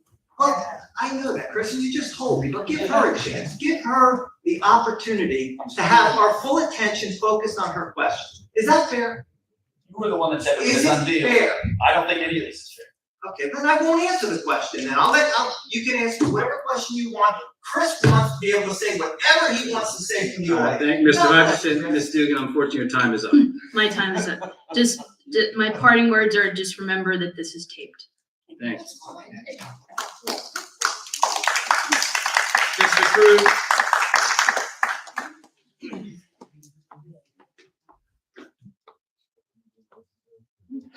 Evening, Please, before you speak, please no more outbursts from the audience. If you're gonna outburst, take it outside, please. Just wanted to comment and really enjoyed hearing everyone this evening. One of the themes, or at least words I heard over and over again was change. And you've heard this from me, a change in mentality in how we approach our fiscal responsibilities here, a change in the group think, right? That's what it's going to take. It is too late, Dan. You're exactly right. But that's why I started talking about it at the beginning of the year and last year, because I've been a consistent and persistent force at these council meetings for 3 years now with simple messaging. You've really only heard me talk about two things. Downtown Blackwood, which I think we all agreed needed a turnaround. Hopefully it's on the way. And then the municipal budget, right? And so if we had started 3 years ago, when I began my conversation with you, or even at the beginning of this year, instead of just a month ahead of time, putting pressure on the administration, on the township administrator, letting them know, the CFO, letting them know we're no longer going to stand for the type of even year tax increases that have become known over the last decade. Then instead of the big numbers that you're throwing in people's faces, what do you expect us to do? Cut 1.2 billion in police budget? No, of course I don't. But when the police chief brings a new officer to be sworn in, maybe this council says, We have 138 sworn officers. We feel as though the protection given to our citizens is satisfactory, or maybe even premium. And we don't believe we need another officer that is going to add healthcare costs and pension costs, which we know are growing at an astronomical rate. And there's really, to Tom Curtis's credit, no good way to stop that because a lot of the regulation and stipulations. We could have also said in 2020, yes, the senior bus is a nice service. But did the bus driver need a salary increase from 36,000 to 54,000? Maybe it could have just been from 36 to 39. Or could the 7-ton roller for field divots, could we have handled that in a different way? A solution I brought to this council. Those are the little decisions over an elongated period that make the difference at this time of year. Because that 2-decade pattern of spend happened over an elongated period. We're not going to fix it in one night.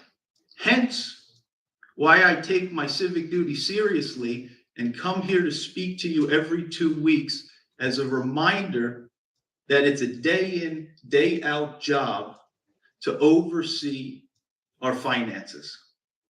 Because you heard the firsthand stories here about reality that people are facing.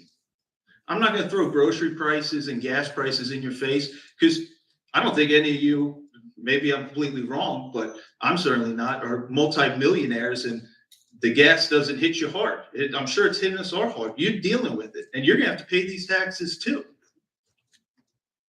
We can change it. It can be changed. It doesn't have to be in one fell swoop, but it's going to take change of a mindset. Government does not need to continue to expand. This isn't a land grab. And it can actually contract. Amazingly, it is possible, but it takes tough decisions throughout the year. But we need to analyze, we need to critique. Every dime has to be turned over. It's the only way it's going to happen. I implore you to do that because another 20 years at this rate is unsustainable. Thank you.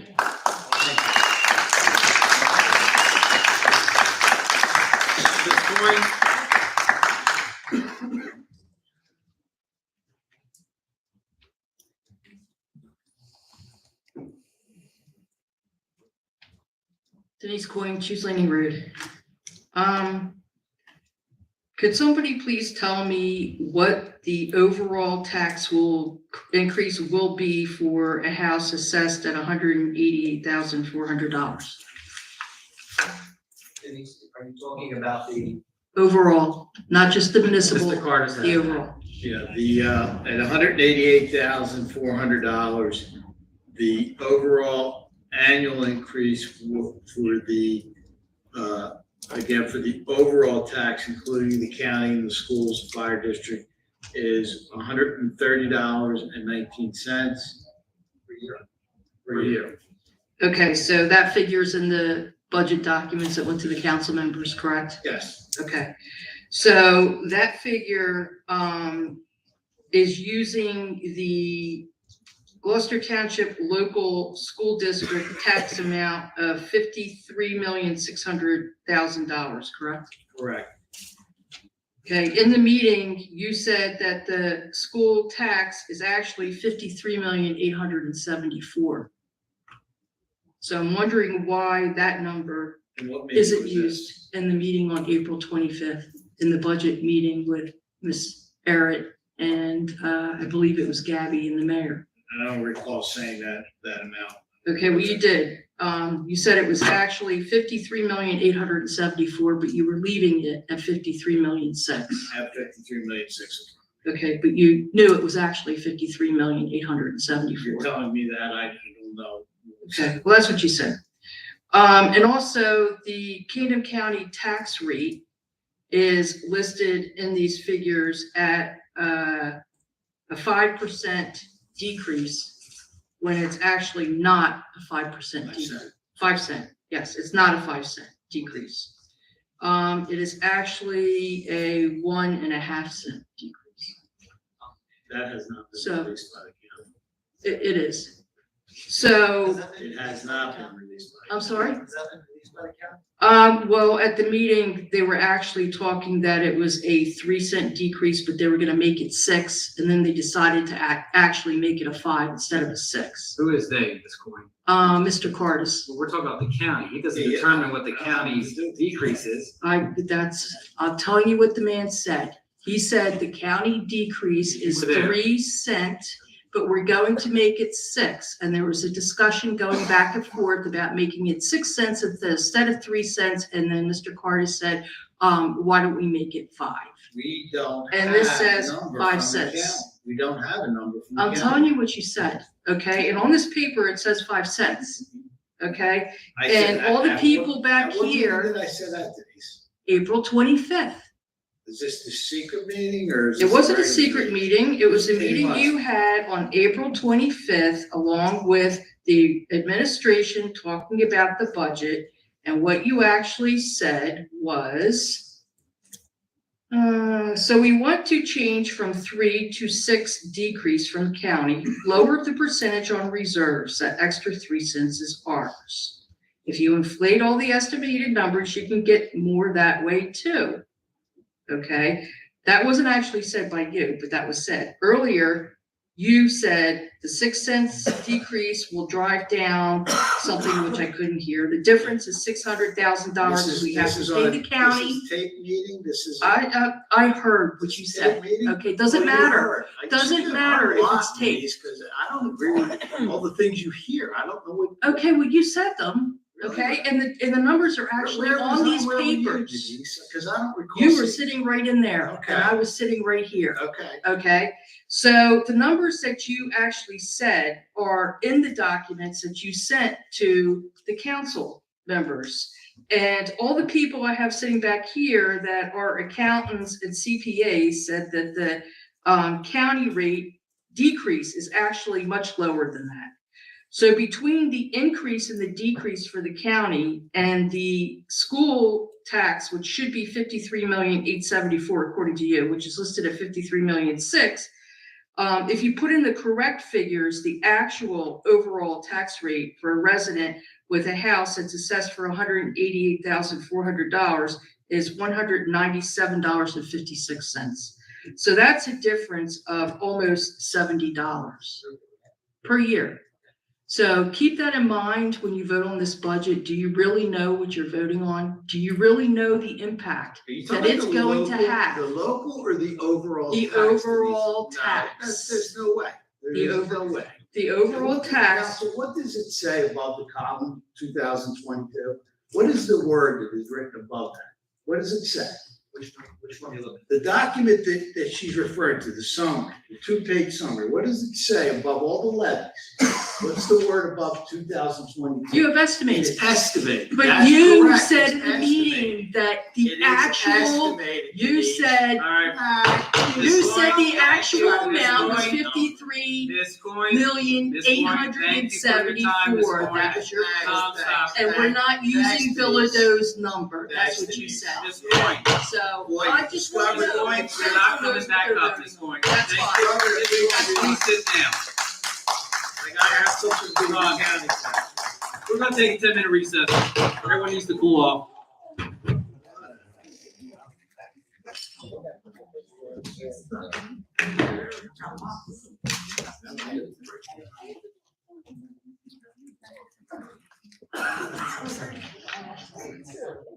Due respect. When you go up there and ask a question, we don't need catcalls. Can we just take a break? I know people are upset about this, but we don't need to catcall and go back and. Is it a done deal or is it not? I mean, a done deal. Uh, This whole, the whole Do you think if we're able to cut a budget right now on the fly? Well, then why, so it's done, so It's not I'm able to cut a budget on the fly. Pete, Pete, you're an accountant. I'm able to cut a budget on the fly. That's taken 4 or 5 months. We're taking a break. Thank you. We're taking a break. We're taking a break. Anyone can vote no and anyone can vote yes. Thank you. All right. How you doing? Good. How's your week? Where, how come you weren't at the, they didn't invite you? GMs, they didn't want to turn into have a girl with third one? I already had a meeting up in Hamilton with the state police that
Oh, yeah, I know stuff.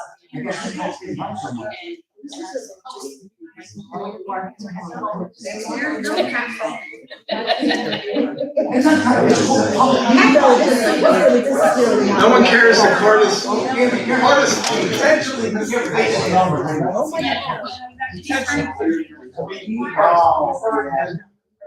have a meeting in that room.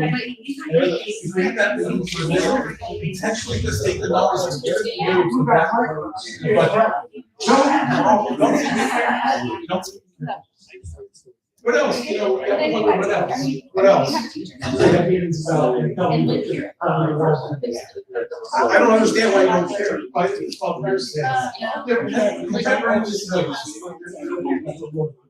May or may not have gone here. Like each year that was That they talk, converse with each other to mislead you.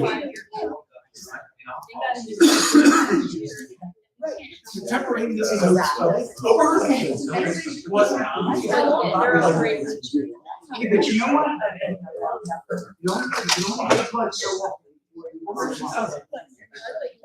You can only get five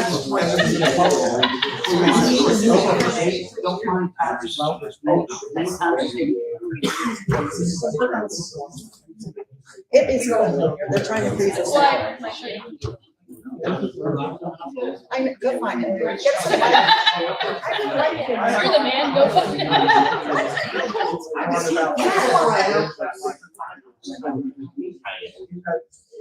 Yeah, I must be right. We must be right. I love it. She says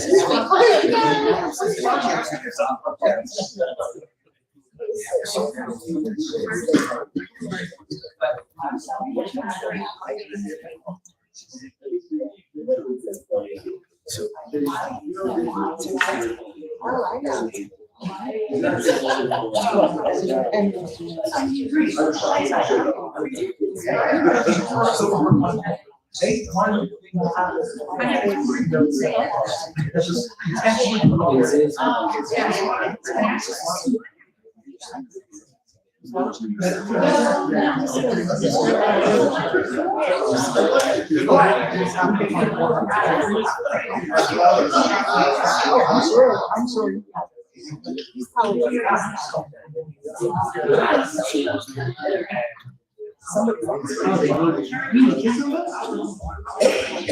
You ever seen it?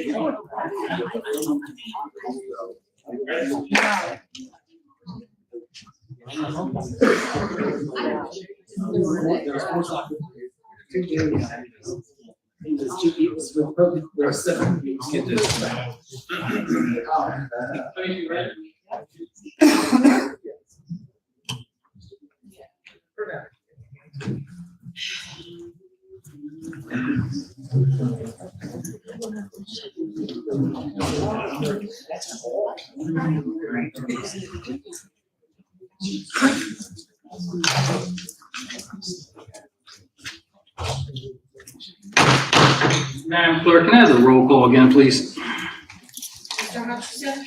Present. Ms. Grace? Mr. Munoz? Here. Mrs. Stubbs? Present. Mrs. Winters? Here. Mrs. Strato? Here. Mr. Mercado? Present. Mr. Cardis? Here. Mr. Parkins? Here. Mr. Chava? Here. Ms. Hendry's hand was up before we went on recess. Ms. Hendry?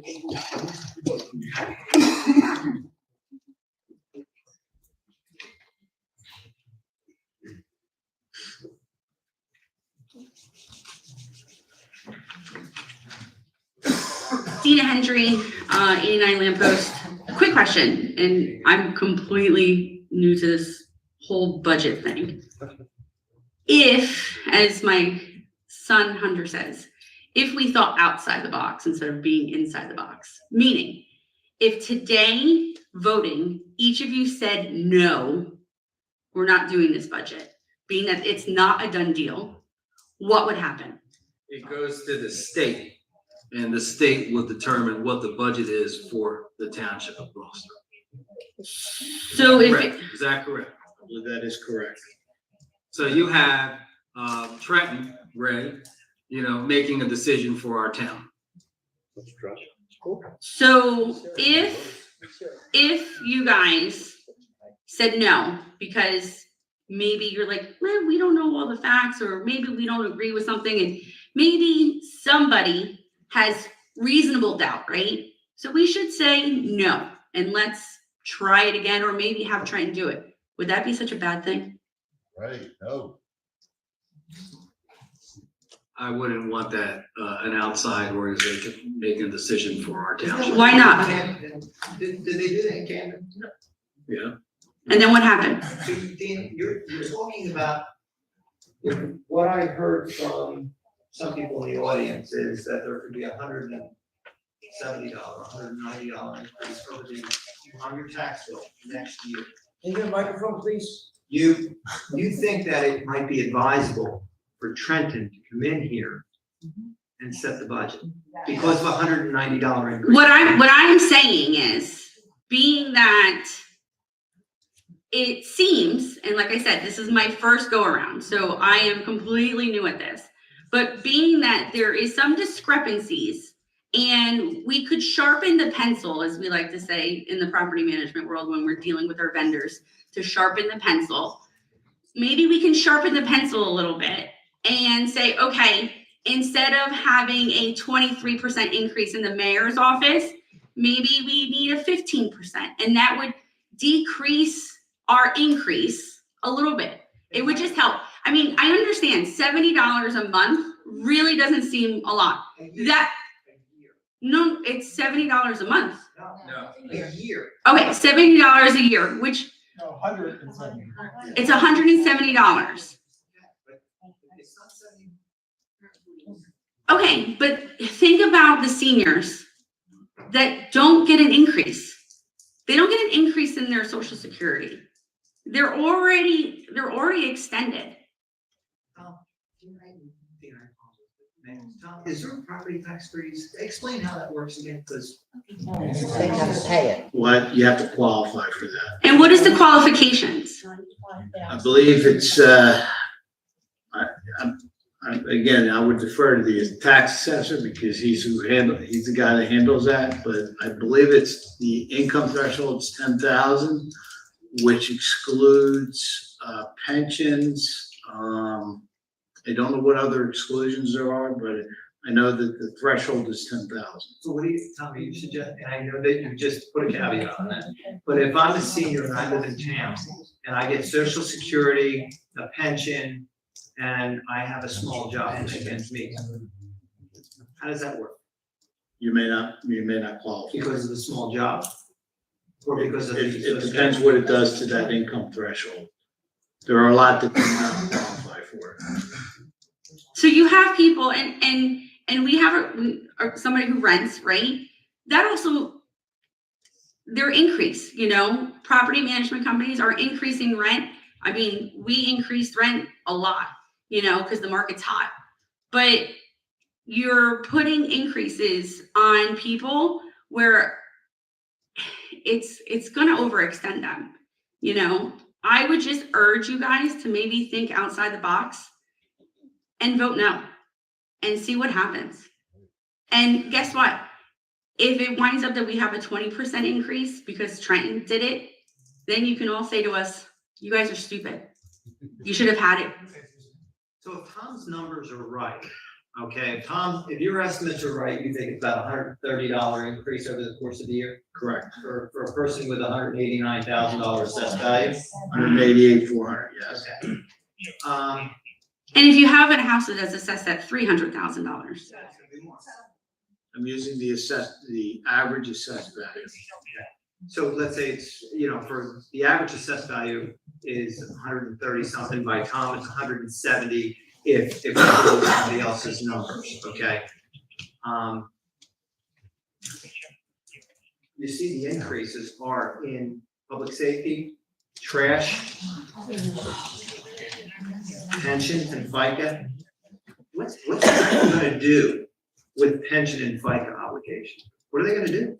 that I don't know. All I'm saying is it may not be a bad thing for have somebody else to look at it. What are they gonna do with the aid to the ambulance? We had to start an ambulance. We had to get that going this year because we had no service for the constituents.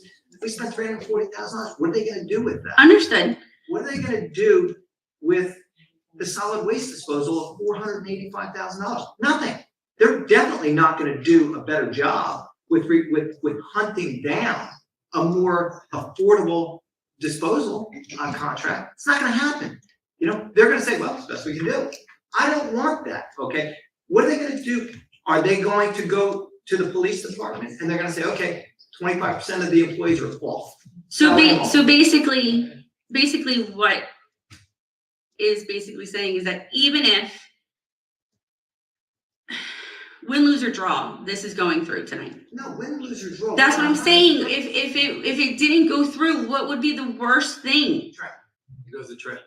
So then that means you don't want it to go to Trenton. Because I don't think they're going to do it. So that means you guys won't vote no. You're talking to me. I'm giving you my thoughts, okay? I'm not speaking for anybody else up here, so please understand I speak for myself. Understood. Okay? Thank you. So, Ms. Hendry, your time's up. Thank you. Mr. Heimel.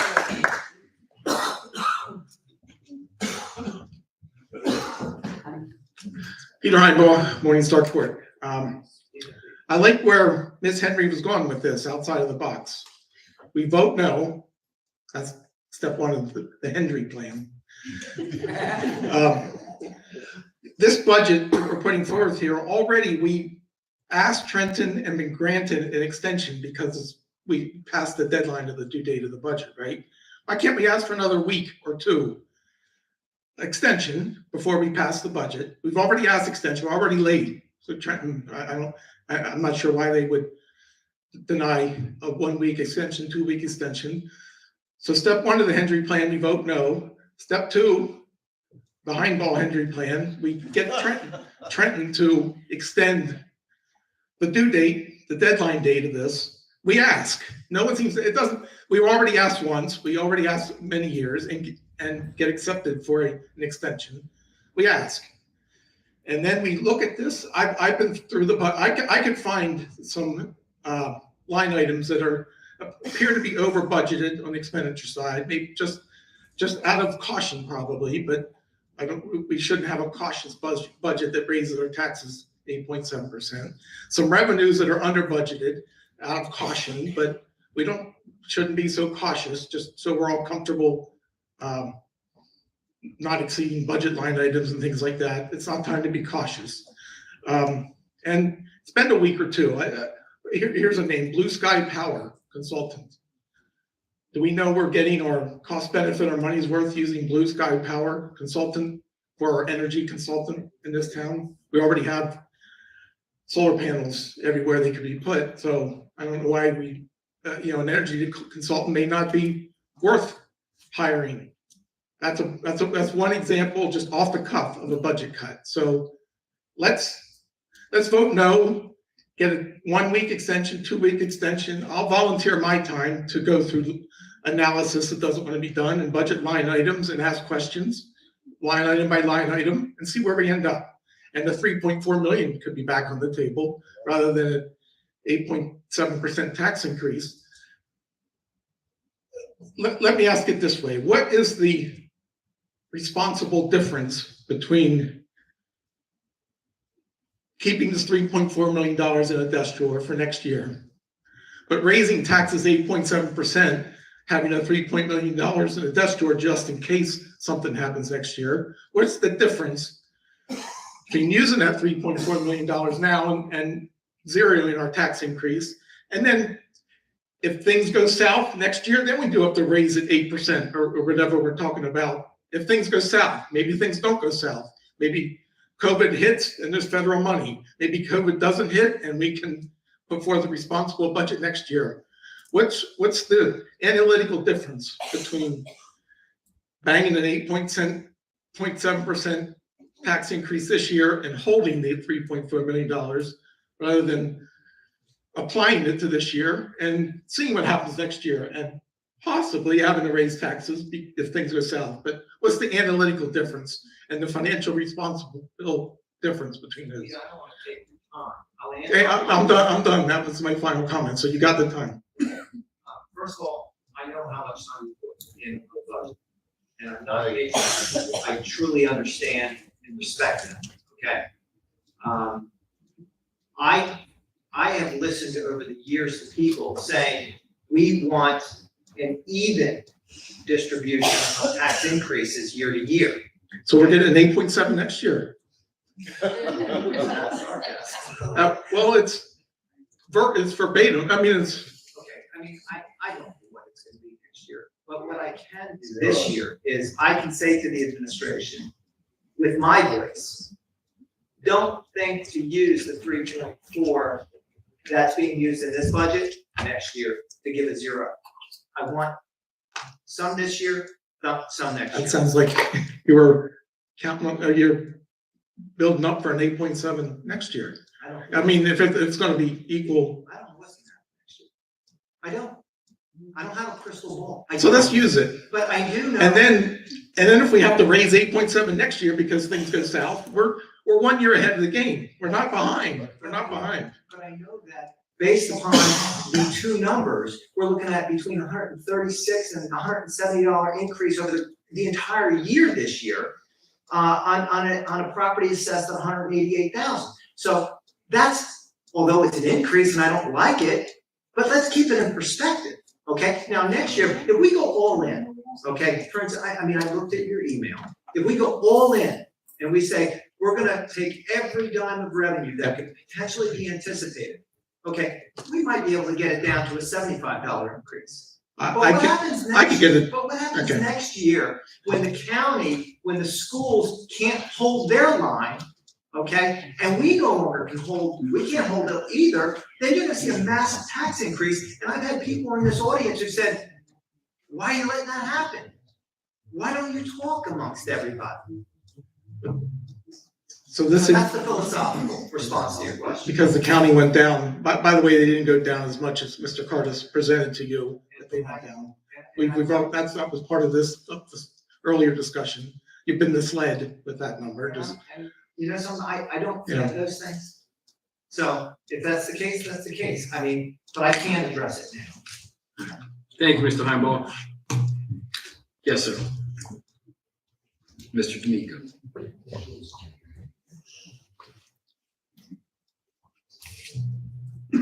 Good evening, Council. Good Joe evening, D'Amico, Joe. Blackwood. Yeah, I listened to everybody's complaints and it's It hits pretty hard. I mean, there's things we could do creatively in this town, and there's things that have been forgotten a long time. I was a military guy, traveled a lot, and I was stationed out in Colorado Springs. So when I was on the special ops side of things, we traveled a lot. I was going 180 days a year. So one of the things, my taxes there, when I was based on a 14,000 foot mountain in a beautiful city, and my taxes were $475 because they have industry there. But they also privatize things. So one of my responsibilities as a homeowner was to get rid of my own trash service. So you called around and it was a free market. So you called around and I said, how much is trash going to be? They said, well, how many bags do you use? So I said, 1 to 2 bags a week. That'll be $30. I said, a week? Like, no, a quarter. So when we talk about ways you could save money, right? If we have a $500,000 or half of $1 million increase in hauling services, there's ways you could do it. Now, we want to give premium services, right? Marlton gives premium services, but they have a dump. And people are responsible to take care of them. They don't take all the trash services that we have. They also have a hockey rink. They also have ratables, something we lack in this town. And we've had the opportunity to have them. But we're not growing our businesses and developing those ratables at a rate that we should be. Right, so we've had a lot of plans in this town, especially downtown Blackwood, that haven't come to fruition. Right, Blackwood Clementon Road, which haven't come to fruition. We passed, as you guys well know, and you put out mailers. I'm a member of Trump, and we got Pine Valley right there, and everybody that comes in and out of town comes right down Blackwood Clementon Road to to these two nice places, and they would all love to be able to stop and spend some money, but there's nowhere to spend it. People drive past as fast as they possibly can. Now, that falls on us as a council, as an administration, trying to figure out how we're going to develop businesses and get rateable so we don't have to have these tough conversations. Now, Mr. Carson, in the way you're speaking about having that $3 million reserve, and we'd say, well, we don't know what's going to happen next year. You're right. We may actually have a windfall when all the marijuana money starts coming in. If you drive down to Washington Township, I'm a contractor with the dental office right there. There's 40 people in line all day, every day. Nobody works. It's the most ridiculous thing I've ever seen in my entire life. And if we have 6 of these things they're already slated to go on, there's going to be a windfall in this town at some point. Now, I know that, like you said, you do not want to count chickens that haven't been hatched yet, or you don't know when it's going to come to fruition. But we have a big say.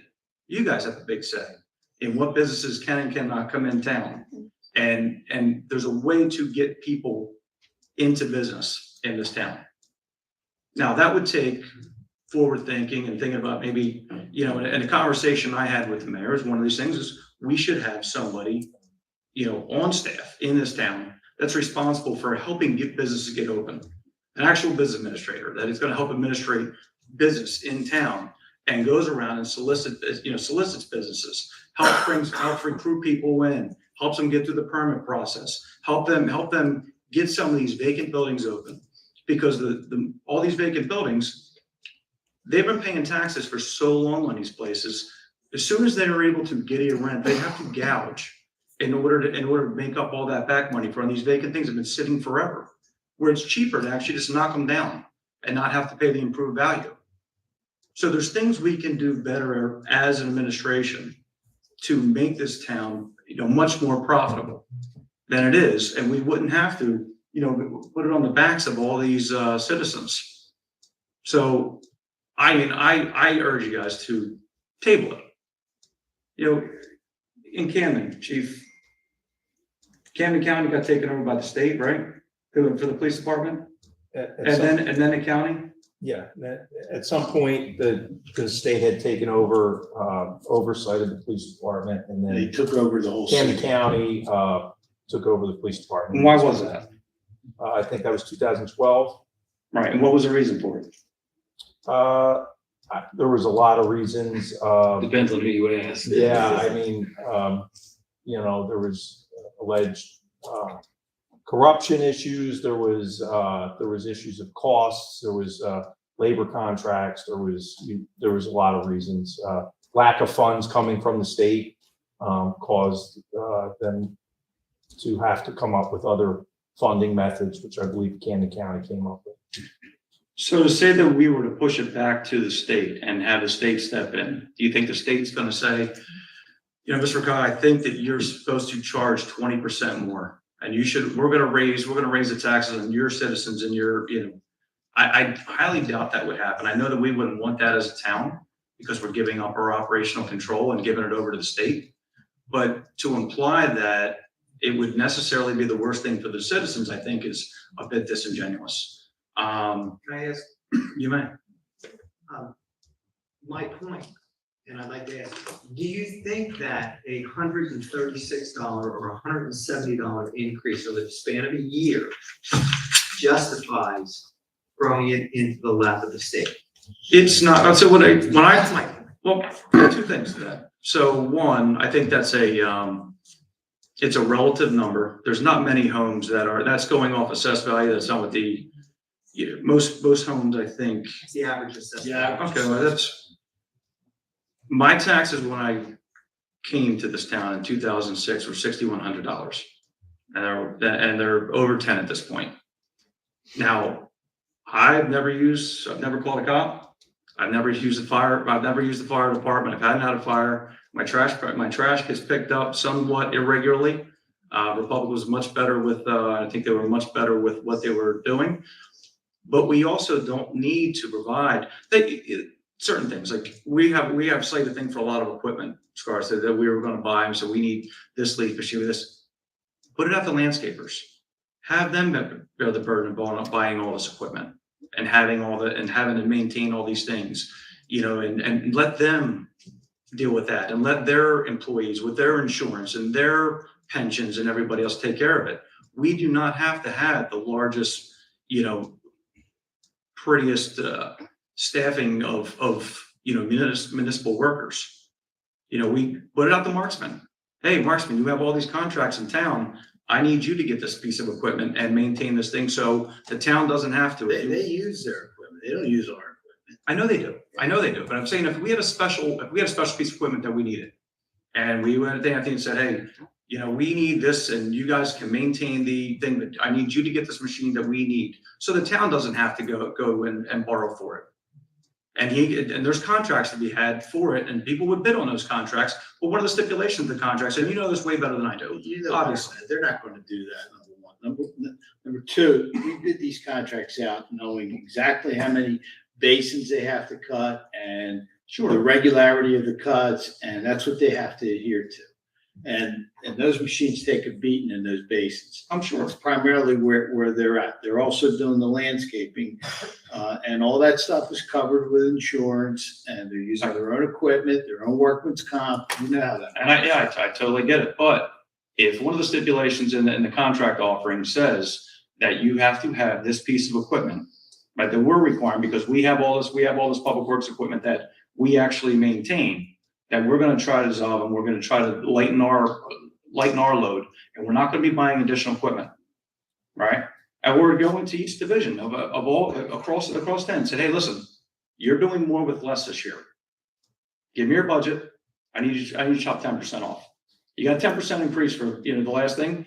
Give me something with 10%. If it comes down 5%, you can require anything you want in the specifications. Right. But you may price yourself out where you're not going to get the bids. Gentlemen, thank you, Mr. Tamika. Thank you. Have a good evening. Mrs. Carr, you're gonna be our last speaker.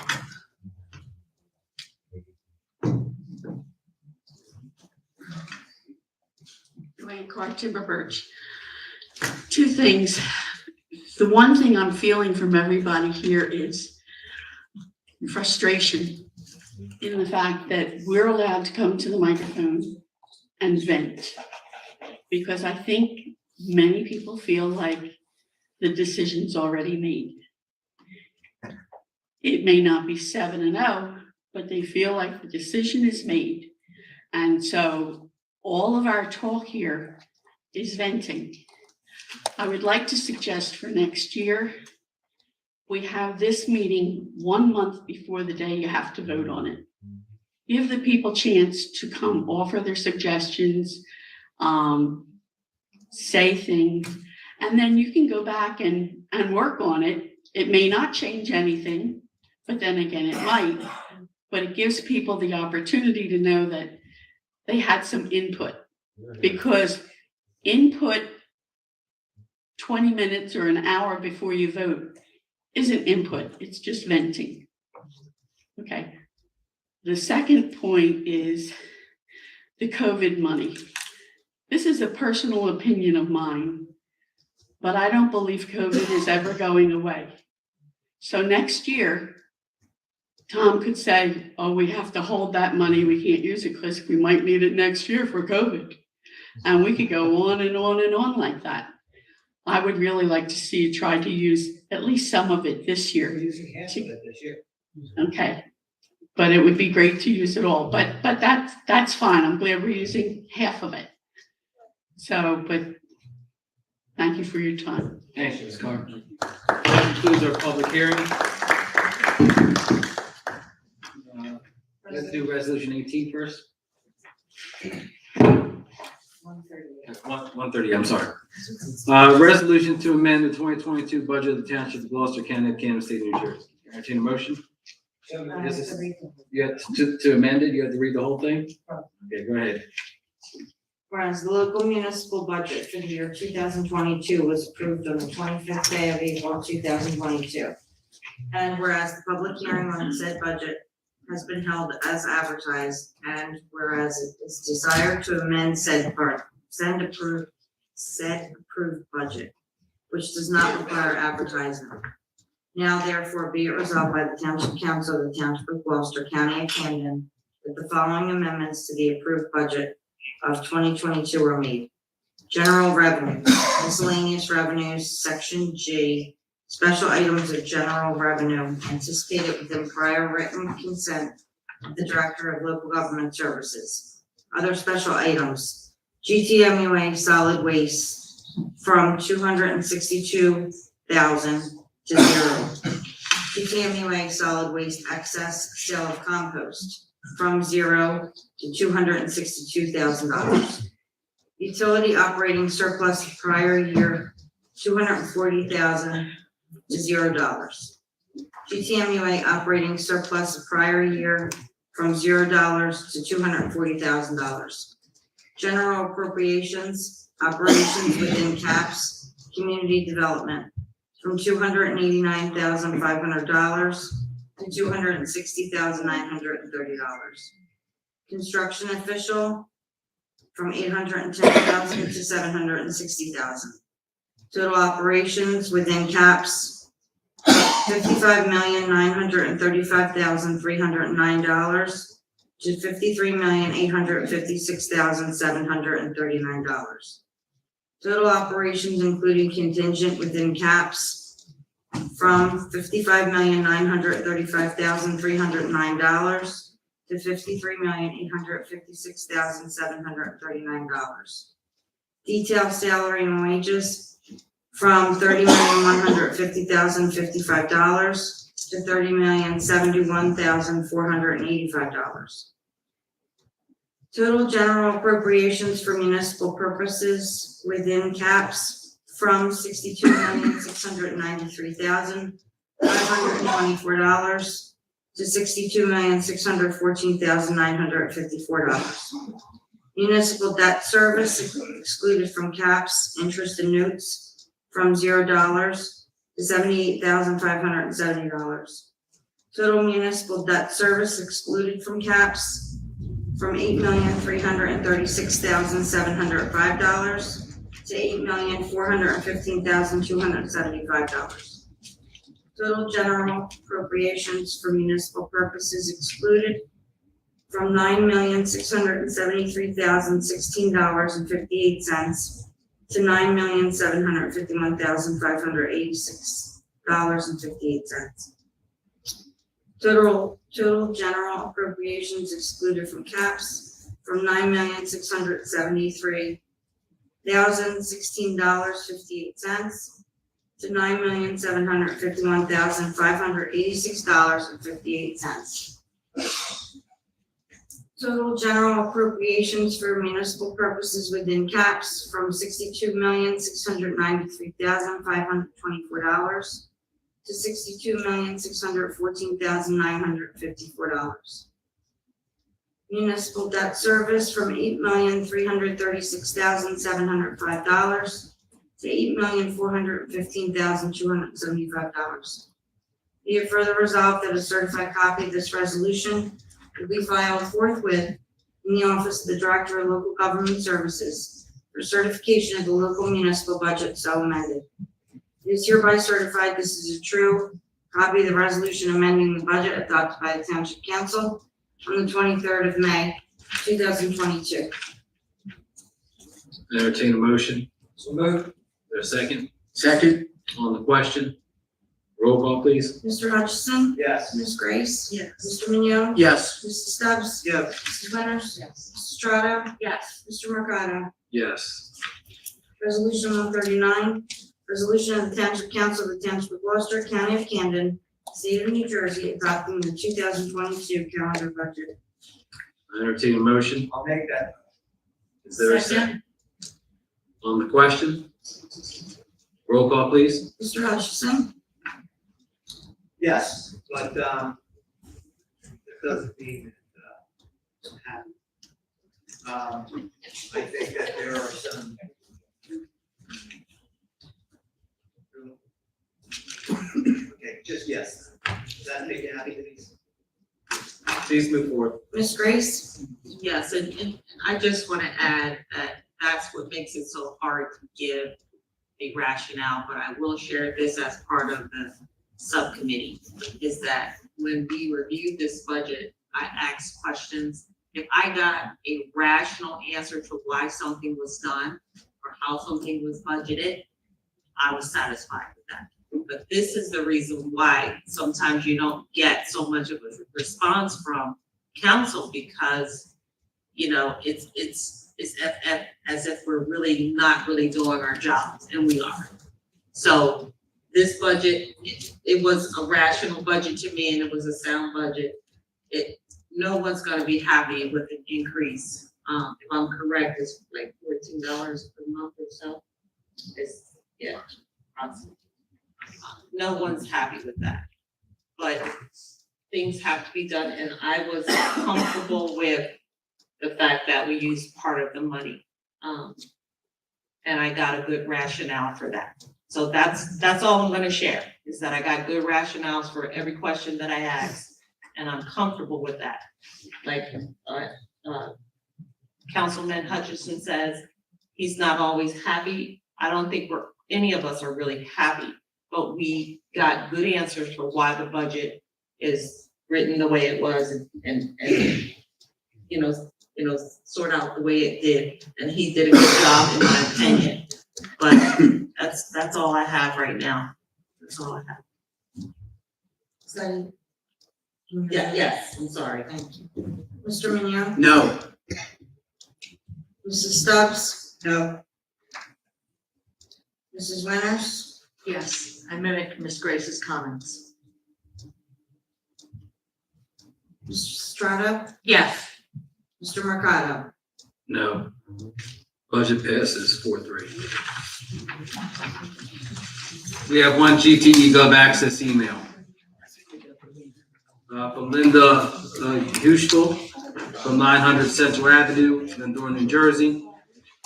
I was wondering when Glendora will get a sign which distinguishes our town from Runnymede. Can we keep it down, please? I live on 9th Avenue. Many times people or delivery trucks come down the street looking for the Runnymede Industrial Park. It would help drivers to know where the northern boundary of Gloucester Township begins. Shoes Landing, Blackwood, and others are all recognized. Glendora wants it to be too. I look forward to your response and thank you as a proud resident for 67 years. I'll reach out to Ms. Hookshall. Mr. Carr's also copy you all. I know that we have signage at the gateway, the Glendora, where the American Heritage Union, when did that change over? Tracy? Recently? Okay, like in the last week or a couple weeks? Okay. So I'll reach out to her about that. We'll now open up the public portion. Mr. Hager, you're first, because you would ask for it. Each speaker is entitled to 5 minutes, and there's a 30-minute time limit on the public portion. Mr. Hager, go ahead. Good evening, Council. Dave Haig, Island Village again. This is real quick. When COVID hit, things came to a screeching halt. February before 2020, we were sitting here for a resolution 2A. Okay. You were going to vote for it that night. Mr. Hutchison requested a stay. What's the status? Oh, we were going to discuss it. Oh, you were going to have a vote on it? You said you were going to vote on it that night. Mr. Hutchison requested a stay. Okay, that was the Second Amendment resolution, correct? Things just stopped at that point. Where are we at now? We haven't discussed it since, sir. Are we starting it again? No one has mentioned it in the last 2+ years. Well, it's because things came to a scratching halt. Mr. It's an open resolution as far as I'm concerned. Well, that was driven by the public. That wasn't something that was brought on by this body here. That's So correct, something- and the public accepted it. You accepted it. We had hearings on it, 2 of them, and you were going to vote on it that night. It was late February 2020, and Mr. Hutchison requested a stay. So what I'll do is, let me finish. What I'll do is, I'll ask the clerk to pull that up, and I'll give you an update at our next meeting. Okay? Thank you. Thank you. Anyone else? Ms. Smithman?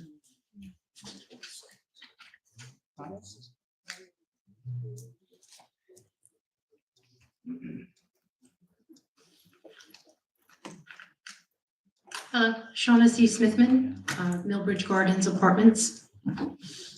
I was calling, I had brought up several meetings ago, there is a patch of sidewalk located on Kelly Drivers Road. Right about maybe 300 feet from the intersection of Blackwood Clementon Road outside the Commerce One Plaza. Do I get a phone call? It's still not patched. It's incomplete. It's next to a telephone pole. A power pole is where there's one square of concrete that is not completed for the sidewalk. Ms. Smithman, could you come up here and give Mr. Cars that direct location? Can you come up here? Again? Yes, please. It's okay. Right here, by the block, Mr. Cars. She wants to stop the clock. Sure, we'll stop the clock. Next to TD Bank. No. It's a dollar store.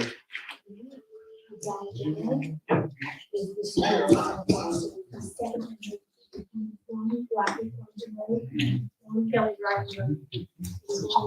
South side. Located 8300 feet. There is a power pole, telephone pole. Cable and power line. Same side as the bank and the, That's the south. Okay. All right. I already gave Ms. Howard the Yes. information to roll directly down. Yes. I gave you that information? Yes, you did. I Yes, sent it it was to a- Card when I contacted the tax office.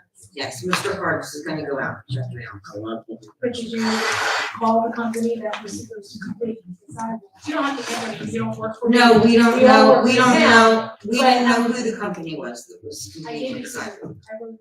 I gave it to you on envelope, remember? And then it's in the electric envelope. I gave it to you. No, it didn't have the name of the contractor on it though. I think the name of the company.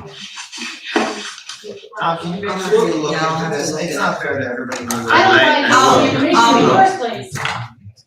Ms. Smithman, You gave him the location. You can go back if you had more to add.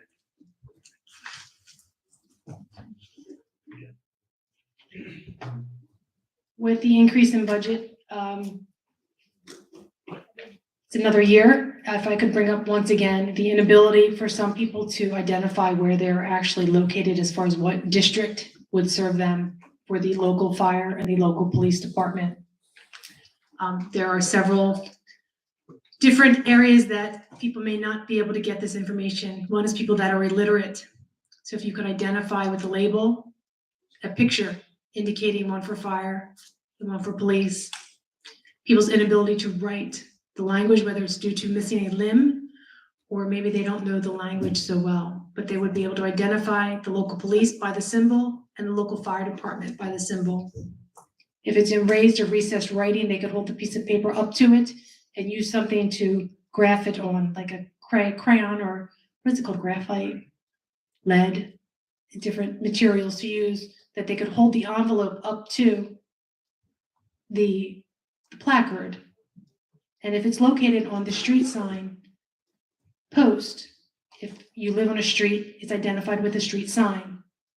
If you could place on it at wheelchair height for people that are in wheelchairs that may not have access to this information, or people of shorter stature, where signs and identifying things are not civilly engineered for their line of sight because they're so small. If you could put it on every street sign pole, like I said, at wheelchair height, and also indicate it with Braille, so people that cannot see will know that that is the one for the police and one is the one for the fire department.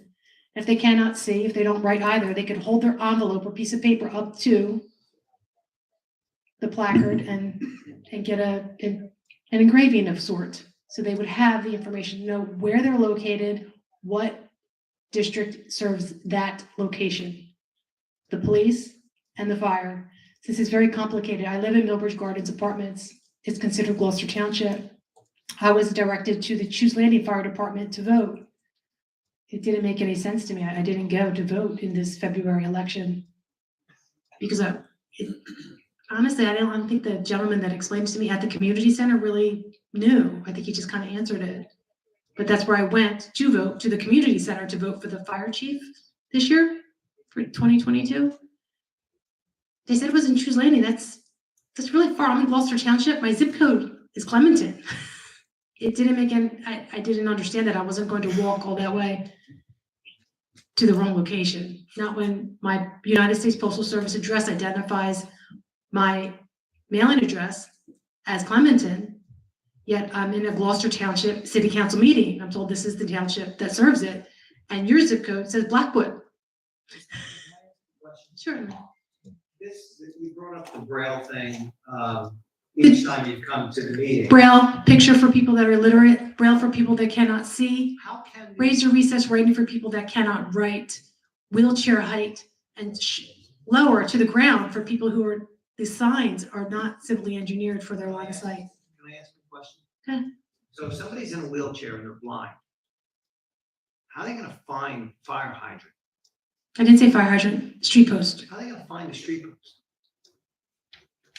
It's not written anywhere else. Let's just at least give them one location where it is located. How do you know where that is? People are amazing. You'd be surprised what people can find if you put it in a standardized place. A blind person in a wheelchair has got to hunt down this post so that they can touch the Braille and figure out where they are. Why are you indicating two conditions in one? I thought that that's what you were saying. If someone cannot see, they would be blind, so you would indicate it in Braille. If someone cannot read, if they're illiterate, if they cannot read, if they're illiterate, you can indicate it with a symbol, one for the police, so that if they can't read, they would know that whatever that says is the address for the township that serves that location in the city or in the township. So, I mean, you bring this up every time, so I want to ask. Well, these are the people that you are not. But how do they know where this post is? The street sign. If you're on a street and say you're walking on the street and you see a fire, like I was walking on Kelly Driver's Road back to my apartment from a city council meeting. I could smell smoke. we have campfires here and lots of chimneys, of course. But, I could have made a direct call to the local fire department if I knew what district it served. Had it been identified on the closest street sign, I would know automatically if it was standardized to approach the closest street sign, and I would be closer to identifying where I was actually located. Okay, so the Braille is gonna be for somebody who But can't just try see. to assist everyone. These are the disabilities of people. If they could find it there, people with no disability, it would assist them just as much. Ms. Smithman, thank you for your time. Your time is up. Is there anyone else? Mr. Heinball.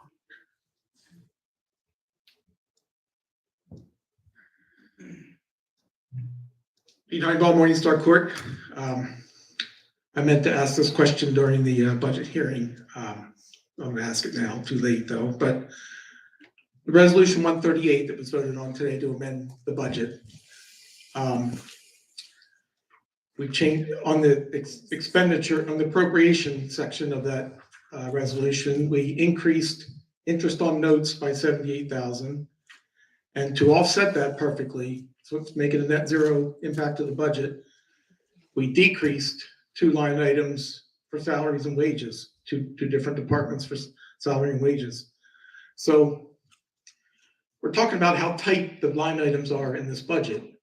Yet when we needed to find the $78,000 to make this amendment a net zero, we found 2 line items for $78,000. Very, I guess easily, or found them.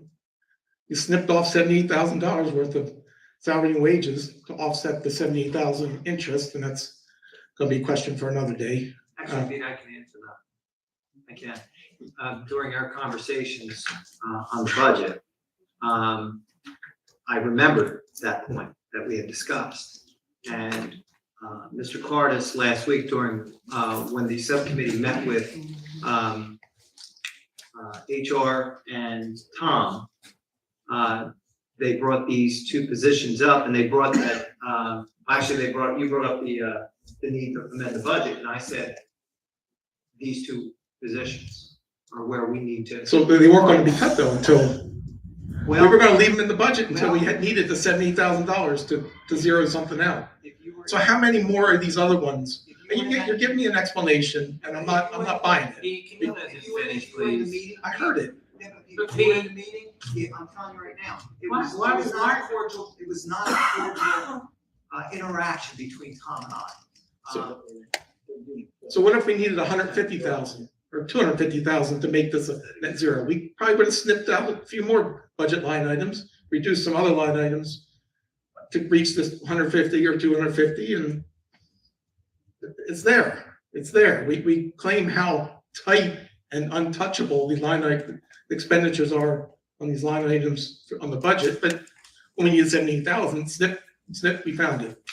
If we needed 150,000, we probably snip an extra 2 snips and found it again. One of the things that I was. It doesn't add up. Voting on when I cast my vote was that I don't like certain things in this particular budget. I don't, and I think that something needs to be done about these things. I'm not happy with the overtime situation in this town. I'm not happy at all, okay? And something has to be done to change that culture that permits overtime as it's currently happening now, okay? And that's across the board. It's just not one particular department. That's across the board. And that responsibility, if I could just echo it, that falls on Mr. Cardis as a business administrator to rein that in. So, go ahead.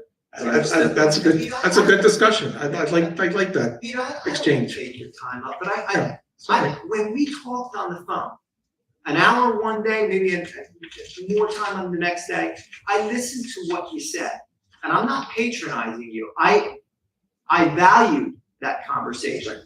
Okay, something needs to be done in a couple different areas. Okay.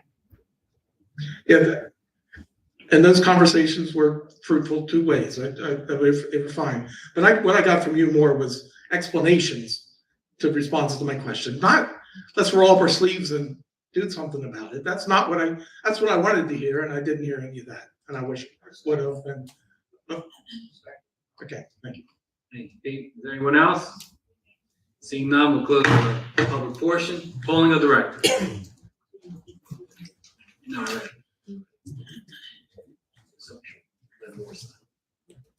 Chief Curtis, Nothing to report. Chief Harkins, Just a couple things. I want to just we just celebrated Police Week last week. A couple highlights were 6 of our officers participated in the Police Unity Tour, where they traveled from Cape May down to the Law Enforcement Memorial in Washington, D.C. It was a fundraiser to raise funds for fallen families of officers. We had our awards night. President Mercado, I appreciate you being there. It was a great night. We highlighted a lot of the great work that our officers have done over the last year. It was a really good night. And we finished it on Saturday with our FOP, who joined up at the Field of Dreams to be buddies for all of our players. It was gratifying both ways. They got pizzas and ice cream for the kids, and the officers took more out of it than the kids did, and the kids really enjoyed it. Something else that we have, June 10th through the 12th is the New Jersey, they've been off because of the pandemic, the Special Olympics. The Summer Games will be held at the College of New Jersey.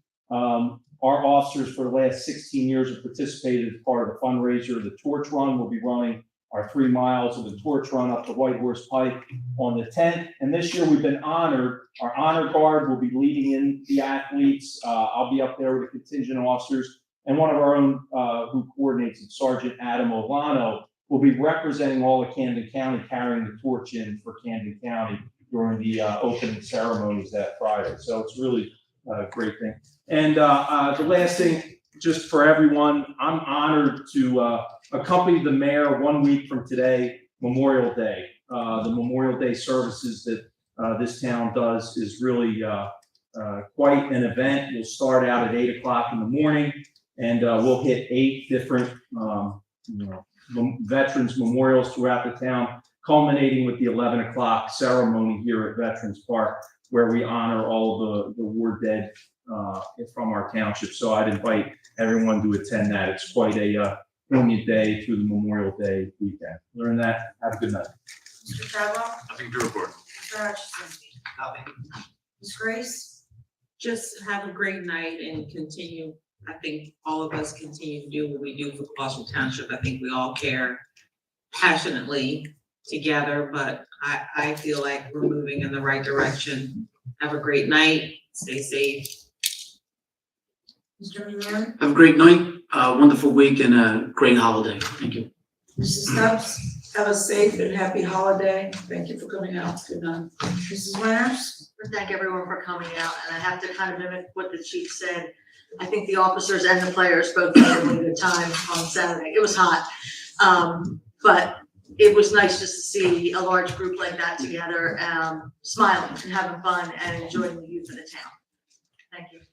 Mrs. Straga, Thank you all for coming out. I just want to remind you that the South Jersey History Fair is coming up on June 11th at Gabriel Davies Tavern. There's over 40 exhibitors. Make sure, try to take maybe a half hour out of your day that day to come out and check it out. It's absolutely amazing what the Historical Society does to put Gloucester Township on the map and to see the history of New Jersey. Thank you. Mr. Mercado, I want to thank everyone for coming out this evening. Today, this afternoon, there was a ribbon cutting at the GEMS landfill. The Gloucester Township Solar Park opened up. That was a partnership with Sincartha Capital, Blue Sky Power, and the township, which will net us over a 25-year period, $1 million in lease revenue. I never thought I would be standing on top of a landfill in the middle of the day, but that particular project, because let's face it, that landfill has been a stain in our community for many years. And now this brings promise and revenue to our township. So I want to commend the mayor's administration and St. Cartha Capital, our partner on that program. 2, on June 4th is Gloucester Township Day here at Veterans Park. That is put on through the Gloucester Township Scholarship Committee. As many of you will know, and those who are looking or viewing from home, that provides scholarships to high school seniors to attend college that are residents. These are residents from Gloucester Township. That is a volunteer committee that puts that event on. The township's role into that activities to provide support to our police, our public works, and our recreation department. So if you can attend, please attend. There'll be fireworks around 9:30 in the evening. This Friday, if you have some little ones, or if you're just interested in seeing Disney movies, Encanto, where they don't talk about Bruno, right? That's how it goes. Thank you, Carla. Carla's a guest. That is at Gloucester Township Movie Night. Will be in Veterans Park at dusk this Friday. Admissions free. There's food and games that are available. And that's sponsored by Coppola's, a restaurant across the street. So I want to thank everyone for coming out this evening. Enjoy Memorial Day. Thank you for all your comments, and have a great evening. I entertain a motion to adjourn. Is there a second? Question? All in favor? Aye. Great evening, everyone.